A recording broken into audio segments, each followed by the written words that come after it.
Super.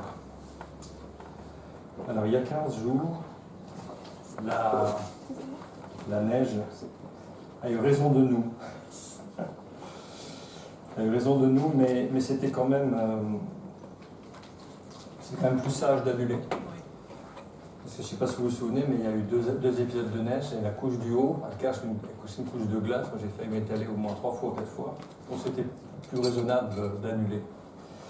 Bon, dans la prière de Nicolas, vous aurez quand même relevé Matthieu 7, sur l'homme qui bâtit sa maison sur le roc, sur lequel il nous avait partagé quelque chose qu'il avait sur le cœur de la part de Dieu. Et on aura noté le psaume 90 de Moïse qui dit « Apprends-nous à bien compter nos jours, les plus vaillants vivent, etc. » Ça devrait nous incliner à la sagesse.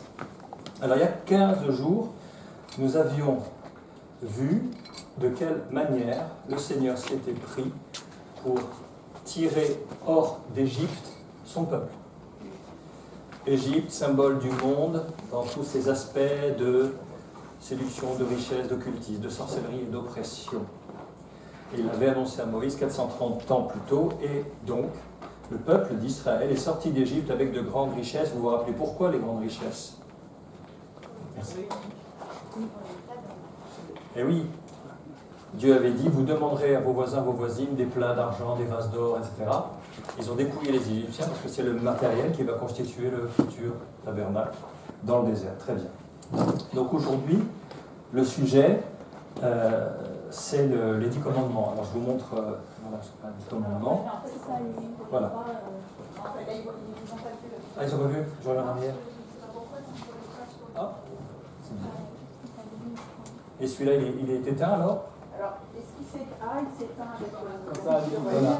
Effectivement, je ne vois pas de faisceau lumineux. Ben, c'est pas grave, de toute façon, pendant ce temps-là, voilà. Simplement, je voulais vous dire, voilà, là, il est allumé.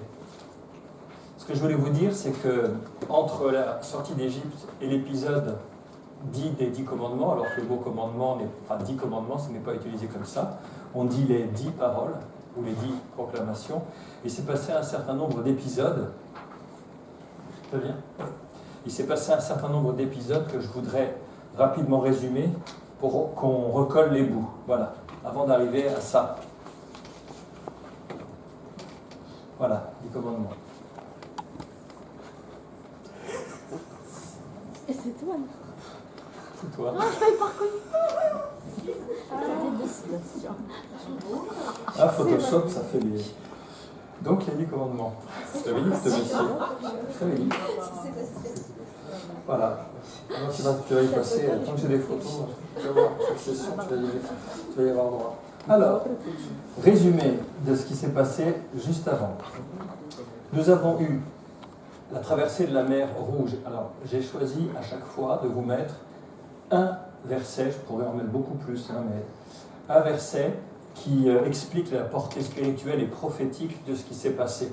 Donc, quand ils ont traversé la mer Rouge, vous avez dans la première épître aux Corinthiens, chapitre 10, vous chercherez les versets 1, 2 et 3, on voit que Paul explique aux Corinthiens, « Frères, je ne veux pas que vous ignoriez que nos pères ont tous été sous la nuée, qu'ils sont tous passés au travers de la mer, qu'ils ont tous été baptisés en Moïse, dans la nuée et dans la mer, de la même manière que nous, on a été baptisés en Christ dans sa mort, et quand on ressort de l'eau, dans sa résurrection. » Hein, c'est le symbole. Hein.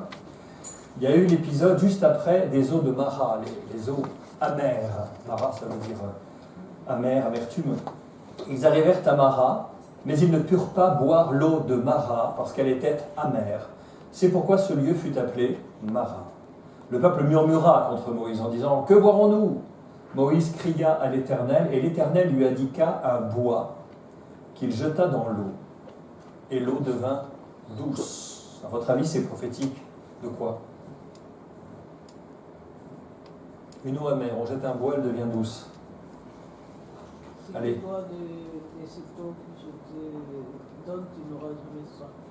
Oui, mais bois. On cherche Christ au travers de toute la Bible. Rappelez-vous, c'est quand même ce qu'on fait depuis le début. C'est la croix, ce bois-là. On est dans l'amertume du péché. On n'est pas potable en quelque sorte.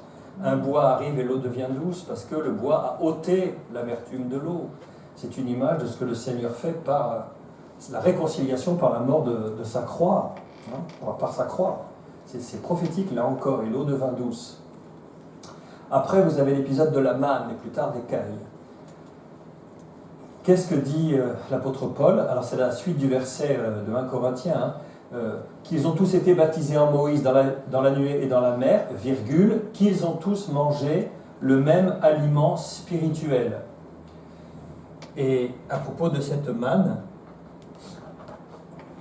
on voit le Seigneur Jésus dans Jean 6, vous avez la référence, versets 48 et 51, il est confronté une fois encore aux pharisiens, aux sadducéens, aux scribes, qui leur dit, qui disent à Jésus, Moïse nous a donné le pain qui descend du ciel, et toi, quel miracle nous montres-tu? Et Jésus dit, Moïse ne vous a pas donné le vrai pain du ciel. Et un peu plus tard, il dira dans le même passage, je suis le pain de vie. Vos pères ont mangé la manne dans le désert et ils sont morts. C'est ici le pain qui descend du ciel, afin que celui qui en mange ne meure point. Je suis le pain vivant qui est descendu du ciel. Si quelqu'un mange ce pain, il vivra éternellement. Et le pain que je donnerai, c'est ma chair que je donnerai pour la vie du monde. Donc la manne qui descend du ciel et qui donne la vie, c'est le Seigneur lui-même le relie à sa propre personne. Donc là encore, c'était prophétique. Après, vous avez le rocher à Horeb. Ils protestent, ils ont soif, et à un moment, ils sont à deux doigts de zigouiller Moïse. Et le Seigneur dit, voilà, tu vas vers tel rocher, tu prends le bâton de commandement d'Aaron, tu frappes le rocher une fois, et il va en sortir de l'eau. Ce que Moïse fait, et effectivement, il frappe ce rocher, et l'eau en sort. Alors, en quoi, déjà, ce geste est-il prophétique? L'explication, vous l'avez toujours dans le chapitre 10 de la première épître aux Corinthiens. Il est dit que le peuple d'Israël, ils ont tous bu le même breuvage spirituel, car ils buvaient un rocher spirituel qui les suivait, et ce rocher était Christ. Oui, je vais me couper le sifflet, comment ça se regarder, voilà. D'accord? Un rocher qui les suivait, et juste pour boucler l'affaire, cet épisode s'est répété. Et Moïse, au lieu d'aller prendre les instructions auprès de Dieu, qu'est-ce qu'il a fait? Il est allé très colérique. Il est allé sur ce rocher-là. Et avec son bâton, il a frappé 2 fois. Dieu avait dit de ne le frapper qu'une fois pour que l'eau en sorte. Et il l'a frappé 2 fois. Ça lui a valu de ne jamais entrer dans la terre promise. Pourquoi? À votre avis, Dieu a-t-il sanctionné Moïse parce qu'il avait frappé le rocher 2 fois? Réfléchissez.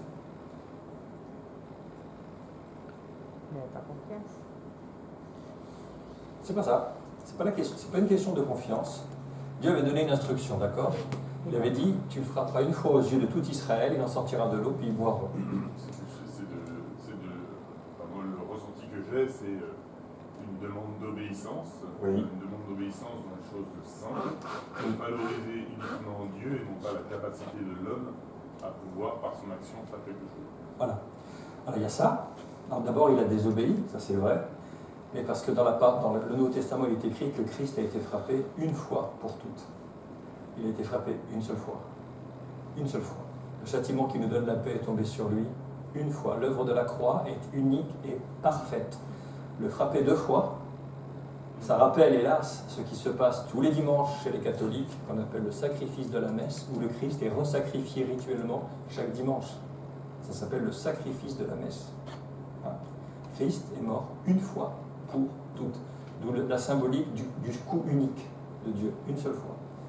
Et ça lui a valu de ne pas entrer. Dieu l'a fait monter, lui dit regarde à l'Orient, regarde à l'Occident, tu le verras de tes yeux, mais tu n'y rentreras pas.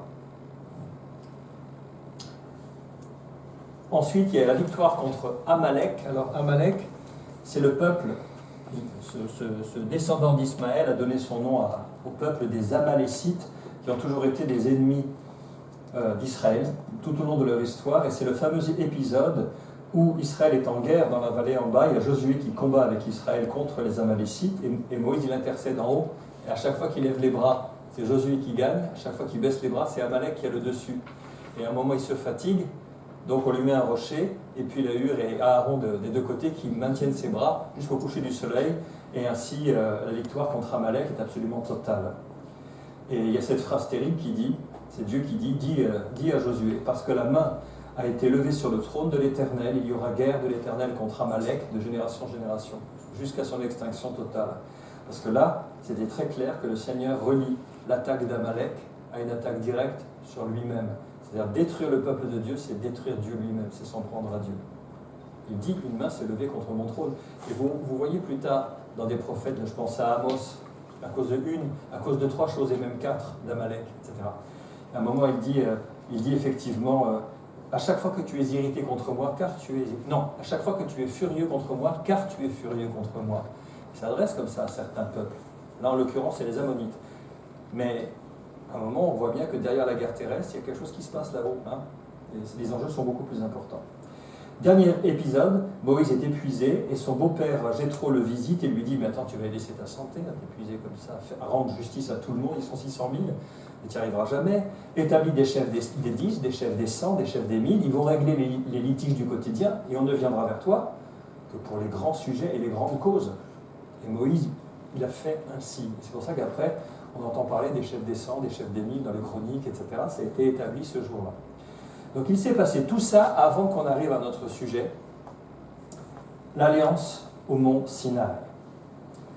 Alors, fidèle à notre habitude, nous allons lire. Le texte est assez bref, mais ce n'est pas parce qu'il est bref qu'on va en voir le bout rapidement. Je suis pratiquement certain qu'on va le faire en 2 parties, comme le groupe du mercredi. Il y a eu tellement de questions, on a été obligé d'en faire que la moitié en définitive. Hein. Donc, alors oui, c'est vrai. Merci, Nathalie. Alors, allez, Thierry, tu ouvres, puis derrière toi, etc. Donc on va lire à peu près, comme il n'y a pas beaucoup, on va faire des gros paragraphes, si tu veux bien aller jusqu'à 15 inclus. D'accord. Merci. Chapitre 10.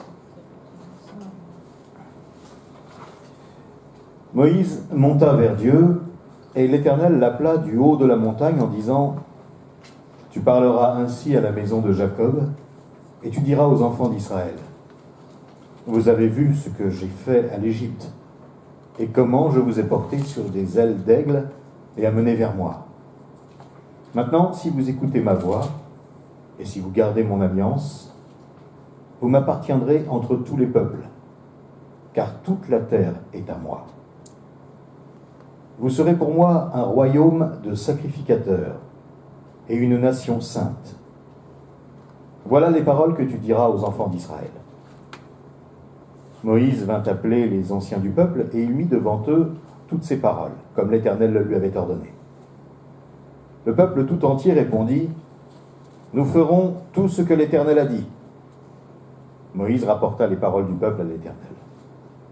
Et l'Éternel dit à Moïse, « Voici, je viendrai vers toi dans une épaisse nuée, afin que le peuple entende quand je te parlerai, et qu'il ait toujours confiance en toi. » Moïse rapporta les paroles du peuple à l'Éternel. Et l'Éternel dit à Moïse, « Va vers le peuple, sanctifie-les aujourd'hui et demain, qu'ils lavent leurs vêtements. Qu'ils soient prêts pour le 3e jour, car le 3e jour, l'Éternel descendra aux yeux de tout le peuple sur le mont Sinaï. Tu fixeras au peuple des limites tout autour, et tu diras, gardez-vous de monter sur la montagne ou d'en toucher le bord. Quiconque touchera la montagne sera puni de mort. On ne mettra pas la main sur lui, mais on le lapidera, ou on le percera de flèches. Animal ou homme, il ne vivra point. Quand la trompette sonnera, ils s'avanceront près de la montagne. Moïse descendit de la montagne vers le peuple, il sanctifia le peuple, et ils lavèrent leurs vêtements. Et il dit au peuple, « Soyez prêts dans 3 jours, ne vous approchez d'aucune femme. »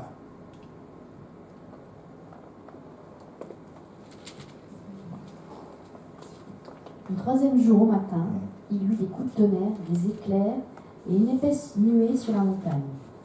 Le son de la trompette retentit fortement, et tout le peuple qui était dans le camp fut saisi d'épouvante. Moïse fit sortir le peuple du camp, à la rencontre de Dieu, et ils se placèrent au bas de la montagne. Le mont Sinaï était tout enfumé, parce que l'Éternel y était descendu au milieu du feu. Cette fumée s'élevait comme la fumée d'une fournaise, et toute la montagne tremblait avec violence. Le son de la trompette retentissait de plus en plus fortement. Moïse parlait, et Dieu lui répondait à haute voix. Ainsi, l'Éternel descendit sur le mont Sinaï, sur le sommet de la montagne.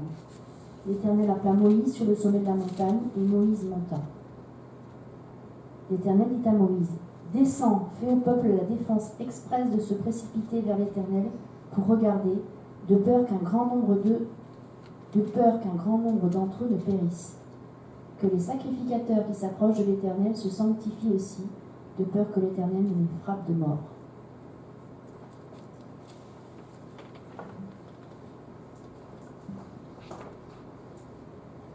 Moïse dit à l'Éternel, « Le peuple ne pourra pas monter sur le mont Sinaï, car tu nous as fait la défense expresse en disant, fixe les limites autour de la montagne et sanctifie-la. » L'Éternel lui dit, « Va, descends, tu monteras ensuite avec Aaron, mais que les sacrificateurs et le peuple ne se précipitent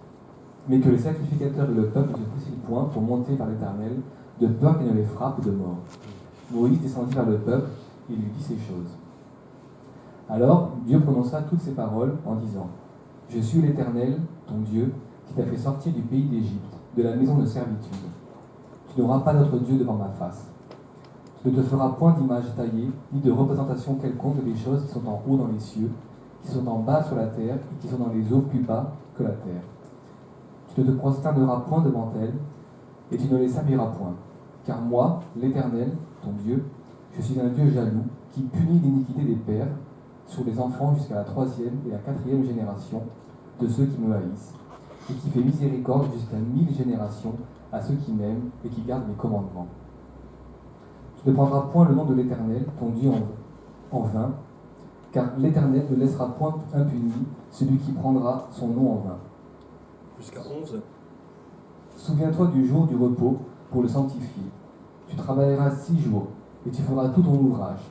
Mais le 7e jour est le jour du repos de l'Éternel, ton Dieu.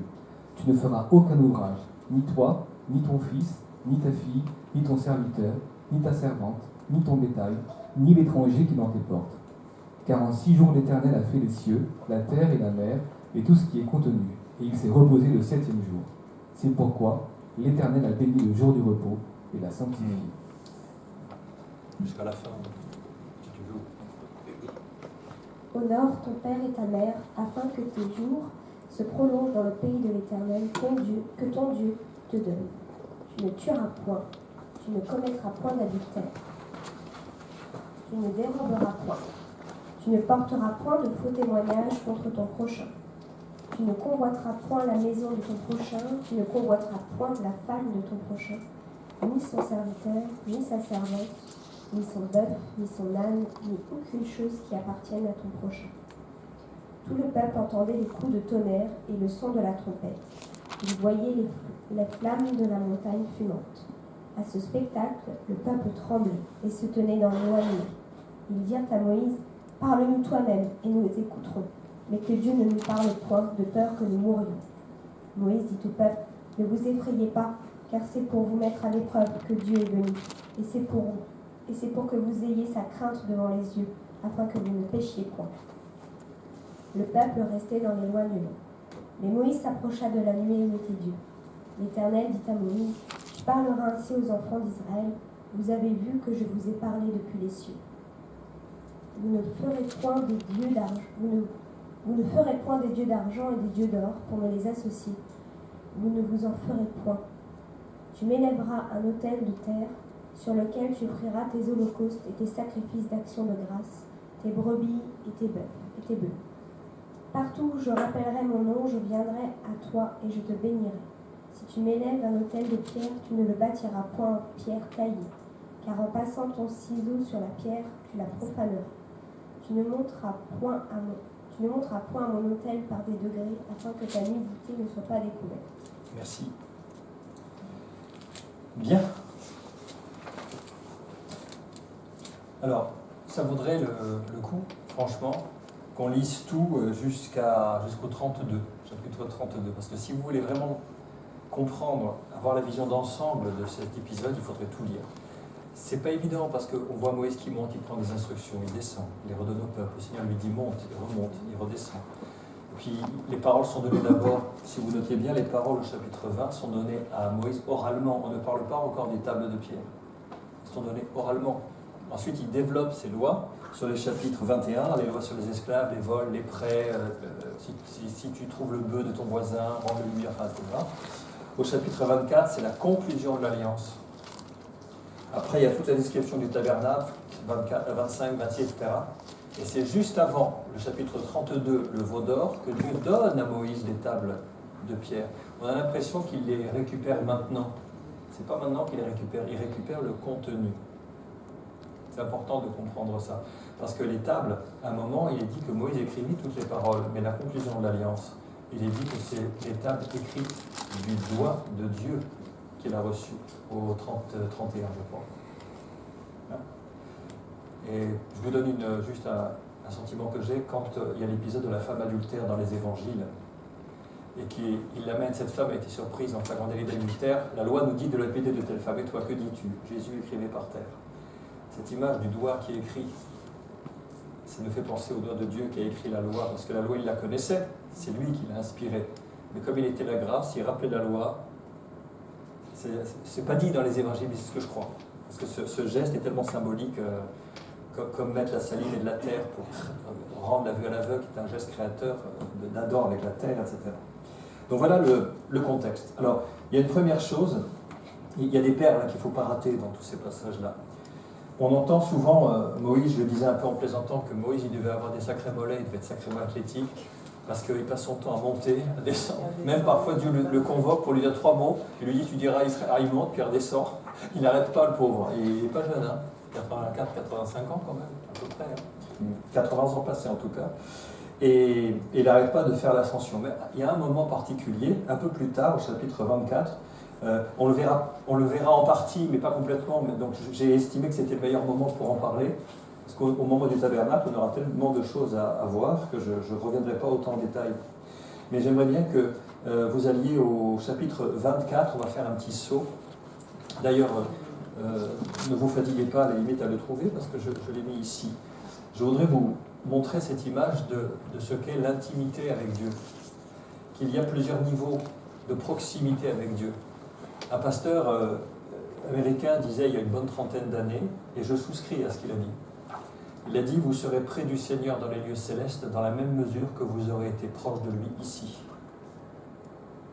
Ça devrait nous faire réfléchir.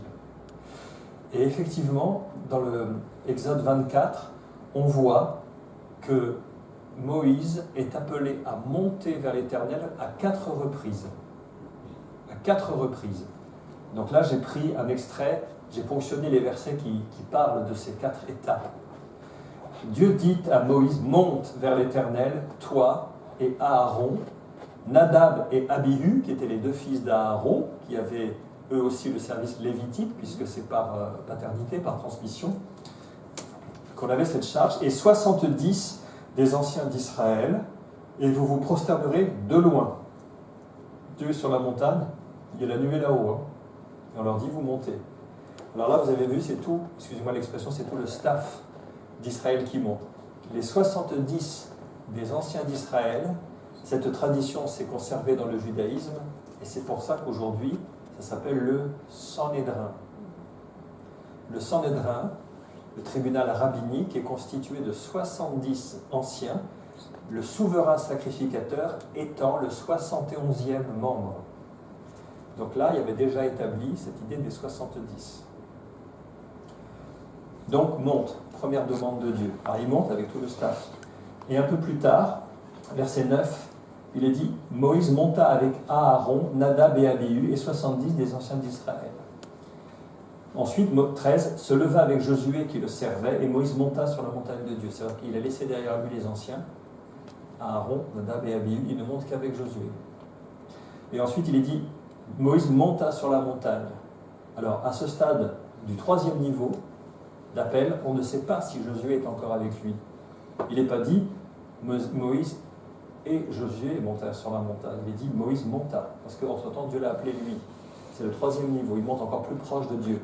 Et à un moment, il a juste au-dessus de lui la nuée. Et il entend une voix de la nuée qui lui dit monte.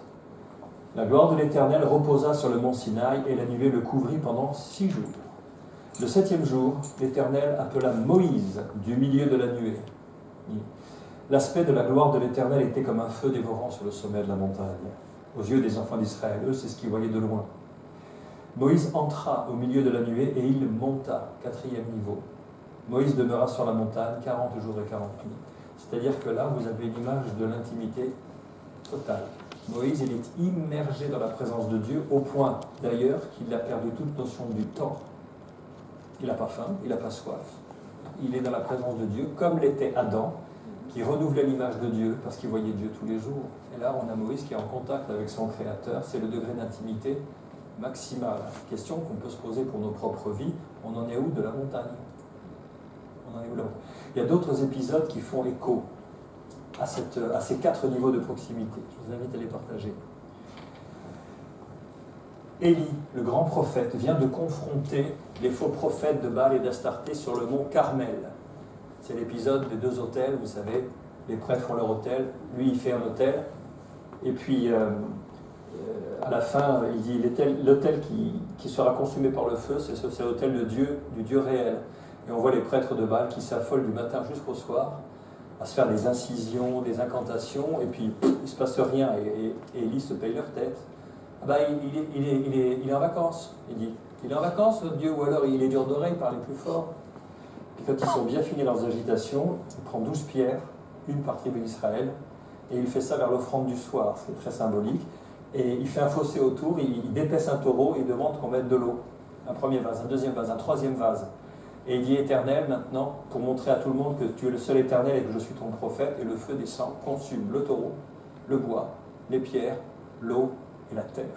Et tout le peuple dit c'est l'Éternel qui est Dieu. Et il dit saisissez les prophètes de Baal et tuez-les en ma présence et les égorge tous au torrent de Cédron.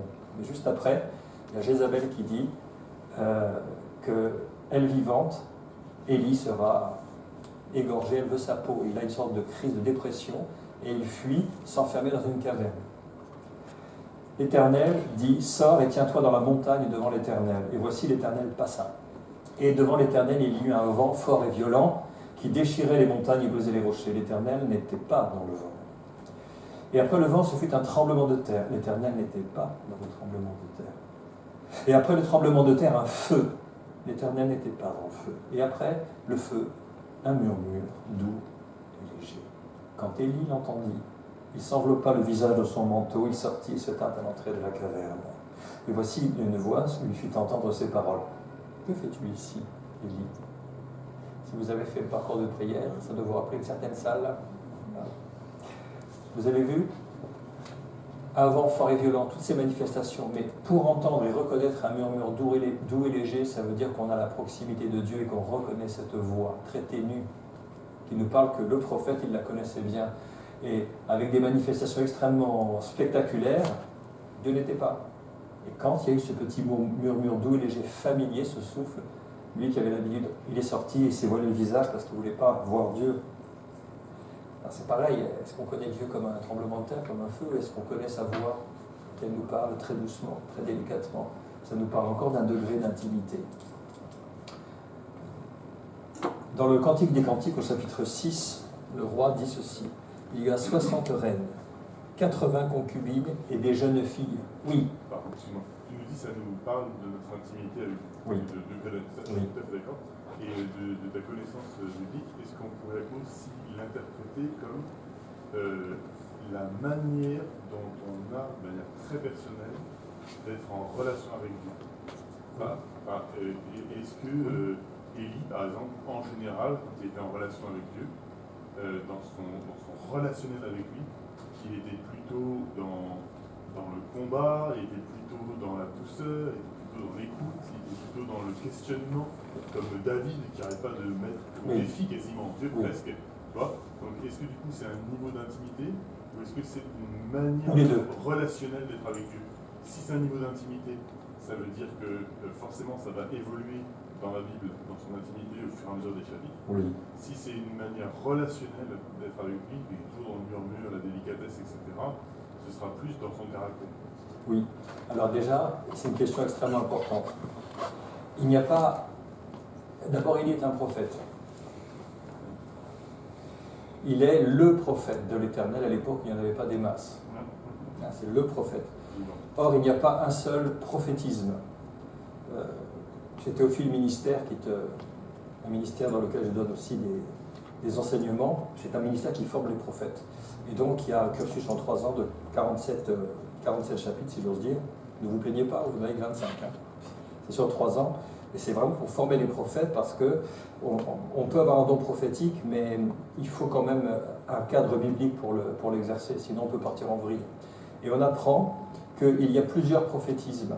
Vous avez des prophètes, par exemple, j'en connais un, il entend la voix de Dieu audiblement.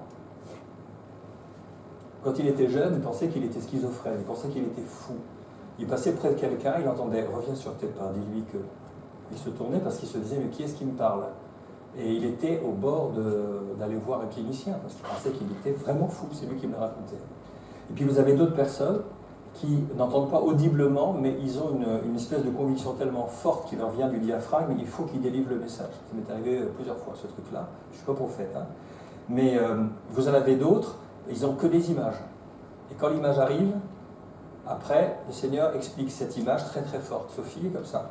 Sophie, elle reçoit des images d'une clarté extraordinaire, et après, le Seigneur la décrypte, et puis elle donne ses messages. Et puis vous avez d'autres personnes qui ont des versets bibliques qui leur montent. C'est plutôt mon cas. J'ai des versets qui montent immédiatement, clac, clac, clac. Ça donne un cadre, et après on bâtit dessus, si vous voulez. Donc, il y a vraiment une façon très particulière avec laquelle le Seigneur s'adresse à chaque personne parmi nous. Il n'y a pas la méthode de Dieu. Non, il est personnel. Regardez le Christ comme il s'adressait à chaque personne. Il était tout à fait personnel. Maintenant, dans cette école qui s'appelle Elysian School, on apprend aux prophètes à distinguer leur propre voix de la voix de Dieu et de la voix de l'ennemi, à faire attention à leur bon cœur et à leurs émotions, parce que la voix de Dieu, ce n'est pas forcément leurs bonnes intentions. On leur dit, la première leçon du cursus, c'est le silence. On leur dit, parce que vous avez un ministère prophétique, ne vous croyez pas obligé, chaque fois qu'il y a une réunion, de donner une parole. La première chose à apprendre pour un prophète, c'est le silence. C'est-à-dire, en d'autres termes, l'intimité avec Dieu d'abord. Parce que je le rappelle, et je l'ai dit plusieurs fois ici, le but d'un prophète, ça n'est pas d'annoncer l'avenir. Je crois que l'enseignant principal et fondateur de cette école, il a fait le calcul, ça lui a pris pas mal de temps. Il a dit, ben voilà, sur toutes les prophéties de la Bible, 12% seulement annoncent l'avenir. Les 88% qui restent n'ont qu'un seul but, c'est ramener le peuple vers le cœur de Dieu. C'est le but du prophète, avant toute chose. Il y a aussi un petit pourcentage qui annonce le passé. Alors ne riez pas, mais il y a des événements qui se sont produits dans le passé, mais leur signification spirituelle profonde n'est donnée que dans l'avenir. Par exemple, ce qui s'est passé en Égypte, avec les fléaux de l'Égypte, Ésaïe a une vision plus tard, il dit « L'Éternel vient sur un nuage rapide, il vient en Égypte et les dieux tremblent à sa venue. Et les Égyptiens perdent le courage, parce qu'il a une vision de ce qui s'est passé dans les lieux célestes avec l'Égypte. Donc ils peuvent revisiter le passé pour en donner des éclairages. Donc maintenant, la leçon par rapport à nous, c'est quoi? C'est que vous ne pourrez découvrir la manière dont Dieu vous parle, c'est bête, hein, que si vous parlez avec lui, que si vous passez du temps, et vous verrez que le Seigneur a une façon très particulière de s'adresser à vous. Et ça se cultive. Ça se cultive. Donc les deux sont vrais. Les deux sont vrais. Parfois on dit qu'on a du mal à entendre la voix de Dieu, mais quand on sent que la relation avec le Seigneur se distend, on identifie très très bien qu'on n'entend pas bien. On sait très bien qu'on sent qu'il y a un truc qui ne va pas, parce qu'il y a eu une distanciation qui s'est faite. Puis dès qu'on revient, il y a quelque chose qui se passe, la communion est rétablie, la tête parle au corps, hein, la tête c'est le Christ, et quelque chose revient de soi-même. Donc ce n'est que par la proximité avec le Seigneur. Qui est-ce qui a dit ici même? Je crois que c'est Tom Maga, il avait dit, il y a connaître et connaître. Je peux dire, ah bah tiens, je connais Marlène, mais dire je connais très très bien telle personne, je connais ses goûts, son passé, ses préférences, l'humour qui l'a fait rire, etc. C'est complètement autre chose. Et donc, la vie éternelle, c'est qu'ils te connaissent, toi le seul vrai Dieu et celui que tu as envoyé, Jésus-Christ. Donc ce niveau de connaissance-là ne s'obtient que parce qu'on passe du temps avec le Seigneur comme faisaient les disciples. Donc c'est une invitation pour vous à être plus dans la relation que dans le faire, qui est une tendance naturelle que nous avons tous. Alors là, il y a 60 reines, 90 concubines, des jeunes filles sans nombre, mais une seule est ma colombe, ma parfaite. Elle est l'unique de sa mère, la préférée de celle qui lui donna le jour, etc. Ça peut nous parler de l'Église. L'Église, c'est l'épouse qui est sans ride, sans tache, ni rien de semblable, aucun défaut. C'est celle-là que vient chercher le Seigneur. Et vous verrez, vous verrez ou pas, ça pourrait être l'objet d'une étude, mais quand lisez les Éphésiens, ça a été fait il y a 15 jours, il y a une semaine par Thierry, une semaine. C'est l'épître, c'est le texte de toute la Bible où vous avez toutes les descriptions de l'Église. Il y a 7 descriptions de ce qu'est l'Église, rien que dans l'épître aux Corinthiens. Entre l'assemblée, l'épouse, l'armée, etc., etc. Je vous laisserai découvrir, chercher les 7 représentations de l'Église dans les Éphésiens. Et il y a l'épouse. Donc, qu'est-ce qu'on est, nous, dans notre relation avec le Seigneur? Reine, concubine, des jeunes filles, ou est-ce qu'on est vraiment la colombe, la parfaite? Pensez aux vierges folles et vierges sages aussi. Il faut se poser la question de notre degré d'intimité avec le Seigneur. Et le dernier comparatif, il est dans la première épître, c'est ça. Première épître de Jean, il commence comme ça, sa première épître, il dit, c'est magnifique, ce qui était dès le commencement, ce que nous avons entendu, premier niveau. Ce que nous avons vu, ils se sont approchés de nos yeux. Ce que nous avons contemplé, pour contempler, il faut s'approcher encore plus. Et que nos mains ont touché concernant la parole de vie. Vous voyez, on voit des cercles concentriques où on entre de plus en plus dans l'intimité du Seigneur. J'espère qu'on en est au point de toucher le Seigneur. 4 degrés d'intimité. Alors, au vu de ce que nous avons lu dans le début du texte, je dirais, allez, les 15 premiers versets. Question réveil neurone. Quel est le projet de Dieu pour le peuple d'Israël? Est-ce que, Nathalie, il est possible d'avoir le tableau? Parce que j'ai oublié de te demander le paper. C'est possible, s'il te plaît. Et je crois que les feutres sont dans le tiroir du meuble bleu, c'est ça? Voilà. Commencez à réfléchir pendant ce temps-là, parce que je veux qu'on écrive les 5 points, 5 ou 6 points. Ils sont tous dans le texte. Ils sont tous dans le texte. Je vous avais dit que, on dit, les Anglais, faut cacher. C'est la réponse de mercredi. Merci. Bon, tu l'as revu, Nathalie. Très bien.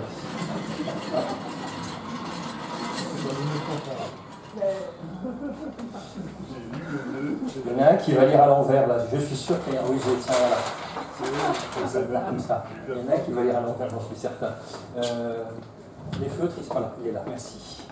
Alors, par rapport à ce que nous avons lu, et pas forcément dans l'ordre, quel est le projet de Dieu pour le peuple d'Israël? Quelle a été la nature de son appel? Pourquoi Dieu l'a-t-il choisi? Le peuple de Dieu. Là, c'est le serpent qui se mord la queue. Il l'a choisi pour qu'il soit son peuple, certes, mais plus précisément. Voilà, très bien. Un royaume de sacrificateurs. Alors là encore, c'est extrêmement important, on va développer ça. Il veut un royaume de sacrificateurs. C'est-à-dire que dans le peuple, personne n'est spectateur. Tous sont acteurs, c'est l'Église. Dieu ne parle pas d'un clergé ici, il est en train de dire qu'il veut une relation personnelle avec chaque membre du peuple. Vous serez un peuple, mais quoi d'autre alors? Une nation sainte. Ah, merci. Une nation sainte. Alors, sainte, vous savez que ça a l'idée aussi de séparer. Tiré hors d'eux, c'est le sens de l'Église aussi. Quelqu'un qui est saint, c'est quelqu'un qui est séparé, qui est consacré.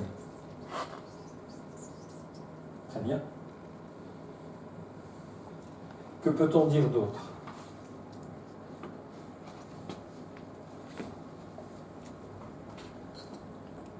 Je vais jouer le prof Et à sadique. partir de ça, toucher tous les autres. Bravo. Être une lumière pour les nations. Je vous donne tous les versets, bien sûr, dans une seconde. Être une lumière, pour les nations. Je vais faire un pâté. Pour les nations du monde entier. Alors, être une lumière pour les nations, pour deux raisons. Parce que déjà, la Torah est la lumière pour les nations. On va lire le verset.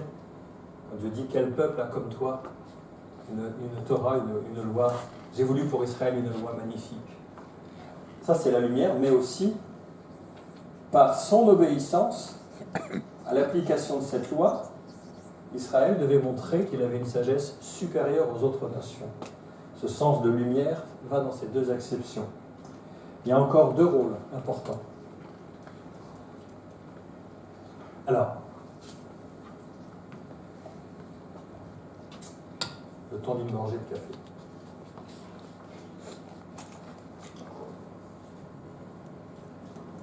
J'ai tout mon temps. Personne ne sortira d'ici. Ça rappelle les contrôles. Alors, il y a le rôle de témoin. Quand Dieu dit « Je suis l'Éternel, il n'y en a pas d'autre, vous êtes mes témoins ». Israël, ce sont des témoins de la personne de Dieu. Et le dernier point, c'est qu'ils sont, alors on va prendre, ils doivent collaborer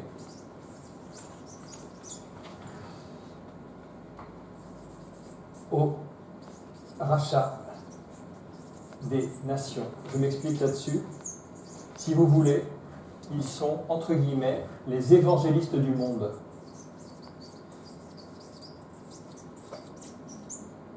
Dieu se sert d'eux pour porter la bonne nouvelle, en quelque sorte, de faire connaître Dieu, de faire connaître sa parole dans le monde entier pour que les peuples se tournent vers Dieu.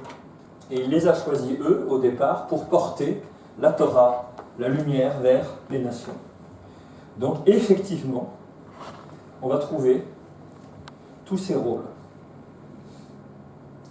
Quelques versets, vous pourrez les noter dans la marge de vos guides.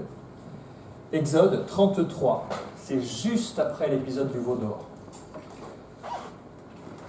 Moïse parle à Dieu, vraiment cœur à cœur. Il dit, considère que cette nation est ton peuple. L'Éternel répondit, je marcherai moi-même avec toi et je te donnerai du repos. Moïse lui dit, si tu ne marches pas toi-même avec nous, ne nous fais pas partir d'ici. Comment sera-t-il donc certain que j'ai trouvé grâce à tes yeux, moi et ton peuple? Ne sera-ce pas quand tu marcheras avec nous et quand nous serons distingués, moi et ton peuple, de tous les peuples qui sont sur la face de la terre? Vous avez cette notion de peuple séparé. Exode 6, plus tôt. Je vous prendrai pour mon peuple, je serai votre Dieu, et vous saurez que c'est moi, l'Éternel, votre Dieu, qui vous affranchit des travaux dont vous chargent les Égyptiens. On l'avait lu ça, vous vous rappelez? Et dans Deutéronome, alors Deutéronome, tiens, qu'est-ce que ça signifie, Deutéronomia en grec? En fait, littéralement, ça signifie la deuxième loi. Non pas qu'il y ait une deuxième loi, mais Moïse est obligé de répéter l'intégralité de la Torah pour les enfants qui sont nés dans le désert pendant l'Exode et qui n'ont pas connu l'Égypte. Et toute la génération qui a connu l'Égypte, elle est morte dans le désert, à part Josué et Caleb, tous les autres, liquidés. Donc leurs enfants qui sont nés dans le désert et qui ont grandi dans la solitude, ils ne savent rien de ça. Donc Moïse avant sa mort, est obligé de répéter. Et c'est très intéressant, je vous recommande ça, c'est une étude formidable à faire, de lire en parallèle l'Exode et le Deutéronome 6 par exemple. Les lois qui sont données dans l'Exode et comment Moïse les retrace 40 ans plus tard pour la jeune génération. Et vous voyez différents éclairages qui vous disent « Ah, j'ai compris le sens de tel et tel verset ». On n'a pas le temps de le faire, mais bon, là vous avez un exemple. Et c'est à tes pères seulement que l'Éternel s'est attaché pour les aimer. Et après eux, c'est leur postérité, c'est vous qu'il a choisi d'entre les peuples, comme vous le voyez aujourd'hui. Alors la vocation d'Israël, Vous m'appartiendrez entre tous les peuples, car toute la terre est à moi. Vous serez pour moi un royaume de sacrificateurs et une nation sainte. On va voir que mot pour mot, l'apôtre Pierre, dans sa première épître, utilise ça pour l'Église. Patience. Tous les peuples verront que tu es appelé du nom de l'Éternel et ils te craindront, dit le Seigneur dans Deutéronome. Dans le psaume 135, verset 4, il est écrit « Car l'Éternel s'est choisi Jacob, Israël, pour qu'il lui appartienne. » À propos de Jacob et Israël, avez-vous vu par quel mot commence notre passage? Premier verset. Moïse monta vers Dieu et l'Éternel l'appela du haut de la montagne en disant « Tu parleras ainsi à la maison de Jacob et tu diras aux enfants d'Israël. » On pourrait se dire, c'est le même peuple, pourquoi Dieu répète-t-il l'expression? Alors, une petite clé, vous verrez par exemple dans le prophète Ésaïe, à chaque fois que Dieu s'adresse à Jacob, il parle du mauvais côté d'Israël. Et à chaque fois qu'il parle d'Israël, il parle de l'avenir prophétique d'Israël. Parce que Jacob, vous vous rappelez ce que ça veut dire? Le supplanteur, celui qui trompe. Et Israël, qu'est-ce que ça veut dire? Prince avec Dieu. Prince avec Dieu. Donc dans Ésaïe, à chaque fois, c'est Dieu fustige le mauvais côté rebelle d'Israël en l'appelant Jacob, et quand il projette, mais dans la fin des temps, Israël sera comme, il bascule sur le nouveau nom. Parce que c'est un changement de destin que Jacob ait été rebaptisé, si j'ose dire, Israël. Hein. Donc là, il y a toujours cette balance-là. L'Éternel a voulu, l'Éternel a voulu, pour le bonheur d'Israël, publier une loi grande et magnifique. Mais cette loi, il fallait qu'ils l'appliquent d'abord pour eux-mêmes, et puis qu'il la fasse après rayonner auprès des nations. Deutéronome 14, car tu es un peuple saint, nous l'avons dit. Voilà, nation sainte. Pour l'Éternel ton Dieu, c'est la notion de consécration. Et l'Éternel ton Dieu t'a choisi pour que tu sois un peuple qui lui appartienne entre tous les peuples qui sont sur la face de la terre. Dans 2 Samuel 7, alors, mercredi, j'ai dit quelque chose au sujet de ça, mais maintenant, j'ai un petit doute sur le contexte. Je pense que c'est l'affaire de la confrontation entre David et Gad. Alors, pour ne pas dire des bêtises et encore moins les filmer. Non, c'est ça, c'est pas ça. Parfait, j'ai bien fait. C'est quand David a le projet de bâtir un temple et que Dieu lui dit non, c'est pas toi qui bâtiras le temple, c'est ton fils. Et à un moment, on voit Nathan, le prophète, qui s'approche de David et qui lui dit ceci. Est-il sur la terre une seule nation qui soit comme ton peuple, comme Israël, que Dieu est venu racheter pour en former son peuple, pour se faire un nom, et pour accomplir en sa faveur, en faveur de son pays des miracles et des prodiges, en chassant devant ton peuple que tu as racheté d'Égypte, des nations et leurs dieux. Tu as affermi ton peuple d'Israël pour qu'il soit toujours ton peuple, toujours. Et toi, Éternel, tu es devenu son Dieu. Je vérifie, c'est bien ça. Alors, question. Là, ça devrait vous donner tout de suite la réponse. Qu'est-ce que Dieu cherche au travers de tout ce qu'on a entendu? Que cherche Dieu? Quel est le mot qui devrait surgir?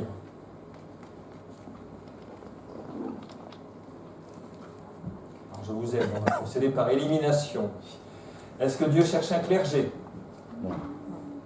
Est-ce que Dieu cherche des rites et des holocaustes? On n'en est même pas au stade où il les a décrits. Il ne les a même pas demandés, il n'y a pas de tabernacle, il n'y a rien. Alors qu'est-ce qu'il cherche, le Seigneur, depuis le début? Qu'est-ce qu'il cherche avec nous? Une communion? Oui, une communion, une relation. Une relation. Depuis le début. Depuis qu'il y a eu la chute, il veut restaurer la relation avec ses créatures que nous sommes. Et est-ce que quelqu'un peut ouvrir sa Bible dans Jérémie, au chapitre 7 et au verset, je crois que c'est 23, mais je ne mettrai pas ma main au feu. Jérémie, chapitre 7, et est-ce qu'on peut préparer le micro, Nathalie, s'il te plaît? Je vais vous dire, c'est peut-être pas forcément 23, c'est Ah bah si, c'est 23. C'est ici, c'est 23. On peut même lire à partir du 22. Jérémie chapitre 7, verset 22 jusqu'à 24. Merci. Car je n'ai point parlé. Non, je n'ai rien prescrit à vos ancêtres, je ne leur ai rien ordonné concernant les holocaustes et autres sacrifices quand je les ai fait sortir d'Égypte. Mais voici ce que je leur ai commandé. Écoutez-moi, je serai votre Dieu et vous serez mon peuple. Suivez toutes les voies que je vous prescrirai afin que vous soyez heureux. Mais eux n'ont pas écouté, non, ils n'ont pas prêté l'oreille, mais ils se sont conduits selon leur propre raisonnement et selon les penchants de leur mauvais cœur. Ils sont devenus pires au lieu de devenir meilleurs. Voilà. Le point important, quand le Seigneur dit ça, il dit « Je n'ai point parlé avec vos pères ». Il parlait en fait de Abraham, même jusqu'à Moïse. Quand ils sont sortis d'Égypte, est-ce que Dieu avait parlé du tabernacle, des sacrifices, des holocaustes, des pains sans levain, des parfums de machin? Non, c'est arrivé bien plus tard. C'est arrivé en fait au chapitre 26, 27, 25, 26, 27. Donc, le Seigneur, ce qu'il est en train de leur dire, l'ordre que je vous donnais, c'est « Soyez mon peuple, je serai votre Dieu ». Ce qu'il avait ordonné, c'était la relation. Encore une fois, hein, on n'en sortira jamais, vous savez, puisque c'est le projet de Dieu. Donc, il leur dit « Ce que j'ai toujours voulu, c'est que vous soyez mon peuple et que je sois votre Dieu, qu'on ait une relation. » Une relation en tant que peuple, bien sûr, mais une relation individuelle de chacun, puisqu'il veut un royaume de sacrificateurs avec un « S » et de sacrificatrices. Le terme n'existe pas, mais les femmes ne sont pas exclues, on est bien d'accord. Hein. Donc ça, c'est vraiment absolument fondateur. Il faut comprendre ça. Alors après, les holocaustes, etc., c'est venu après, parce que tout est une préfiguration de Christ. Mais le fondement, la fondation que Dieu a posée là, c'est la relation. Faites attention, dans vos vies, le réflexe premier qui vient chaque fois, qui est un réflexe souvent religieux, c'est de vouloir faire avant d'être. Dieu cherche d'abord l'être, à changer l'être, et en changeant l'être, on pourra faire. Mais ne croyez pas qu'en faisant, vous allez changer l'être. Ça, c'est le mensonge de Satan. En mangeant de l'arbre, vous serez comme des dieux. Le Seigneur vous dit, changez vos cœurs, et vous serez rendus capables d'eux. Il faut mettre les choses dans le bon ordre. Donc cherchez là, en théologie, on parle de l'ontologie pour l'être et de l'économie pour le faire, si vous voulez briller en société. L'ontologie, l'être, c'est ça que Dieu veut. Nos cœurs, nos cœurs, nos cœurs, nos cœurs. Continuons, la vocation d'Israël. Quand le roi Salomon, fils de David, a fini de faire bâtir le temple, il y a la fameuse dédicace, c'est ce que vous avez dans le chapitre 8 du premier livre des rois. C'est une des plus belles prières de toute la Bible, avec celle de Daniel 9, avec le Notre Père évidemment, mais celle-ci, elle est admirable. Elle est admirable. Et à un moment, il est debout sur une estrade face à tout le peuple, et il dit « Quand l'étranger, qui n'est pas de ton peuple d'Israël, viendra d'un pays lointain à cause de ton nom, car on saura que ton nom est grand, ta main forte et ton bras étendu, quand il viendra prier dans cette maison, exauce-le des cieux, du lieu de ta demeure, là-haut dans les cieux. Et accorde à cet étranger tout ce qu'il te demandera, afin que tous les peuples de la terre connaissent ton nom pour te craindre, comme ton peuple d'Israël, en sachant que ton nom est invoqué dans cette maison que je t'ai bâtie. » Il parle du temple qu'on appelle le temple de Salomon. Vous voyez cette idée de rayonnement? J'ai une question à vous poser. Qu'est-ce que le temple de Salomon, que nous allons étudier, avait d'unique par rapport à tous les temples de la terre? Et des temples païens, il y en avait un paquet. Qu'est-ce qu'il avait d'absolument unique?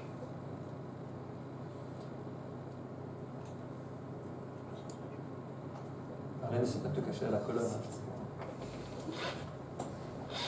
Alors, qu'est-ce qu'il avait d'unique? Il était beau, majestueux, oui, le temple de Diane des Éphésiens à Éphèse, 4 fois la taille du Parthénon, il était beau aussi. C'est pas ça la question. Bon, je vous le dis. Il était bâti sur une montagne. Ils sont pratiquement tous bâtis sur des montagnes, les temples. Il y avait la présence de Dieu. Il y avait la présence de Dieu, mais surtout, il y avait un seul temple de l'Éternel. Il n'y avait pas de copie dans le monde. On se déplaçait pour y aller. Alors que des temples de Diane, des temples de Zeus, des temples de Juno, il y en avait dans toutes les villes. Le temple, c'était là où Dieu avait choisi de faire résider son nom. C'est pour ça qu'il y avait tellement de pèlerinages chaque année Regardez l'épisode de la Pentecôte. Ils entendaient louer Dieu chacun dans sa langue. Quand le Saint-Esprit est tombé, ils se sont mis à parler, à louer le Seigneur dans toutes les langues. Et il y avait des Scythes, des Parthes, des gens du monde entier qui étaient des prosélytes, des Juifs convertis, ou des Juifs qui résidaient dans ces pays-là. Ils venaient une fois par an pour aller au temple, faire des sacrifices, etc. Parce qu'il y avait un seul emplacement, c'était sur la montagne de Sion, la montagne de Jérusalem. C'est son caractère unique, outre qu'il était magnifique, évidemment. Continuons notre visite. Il révéla...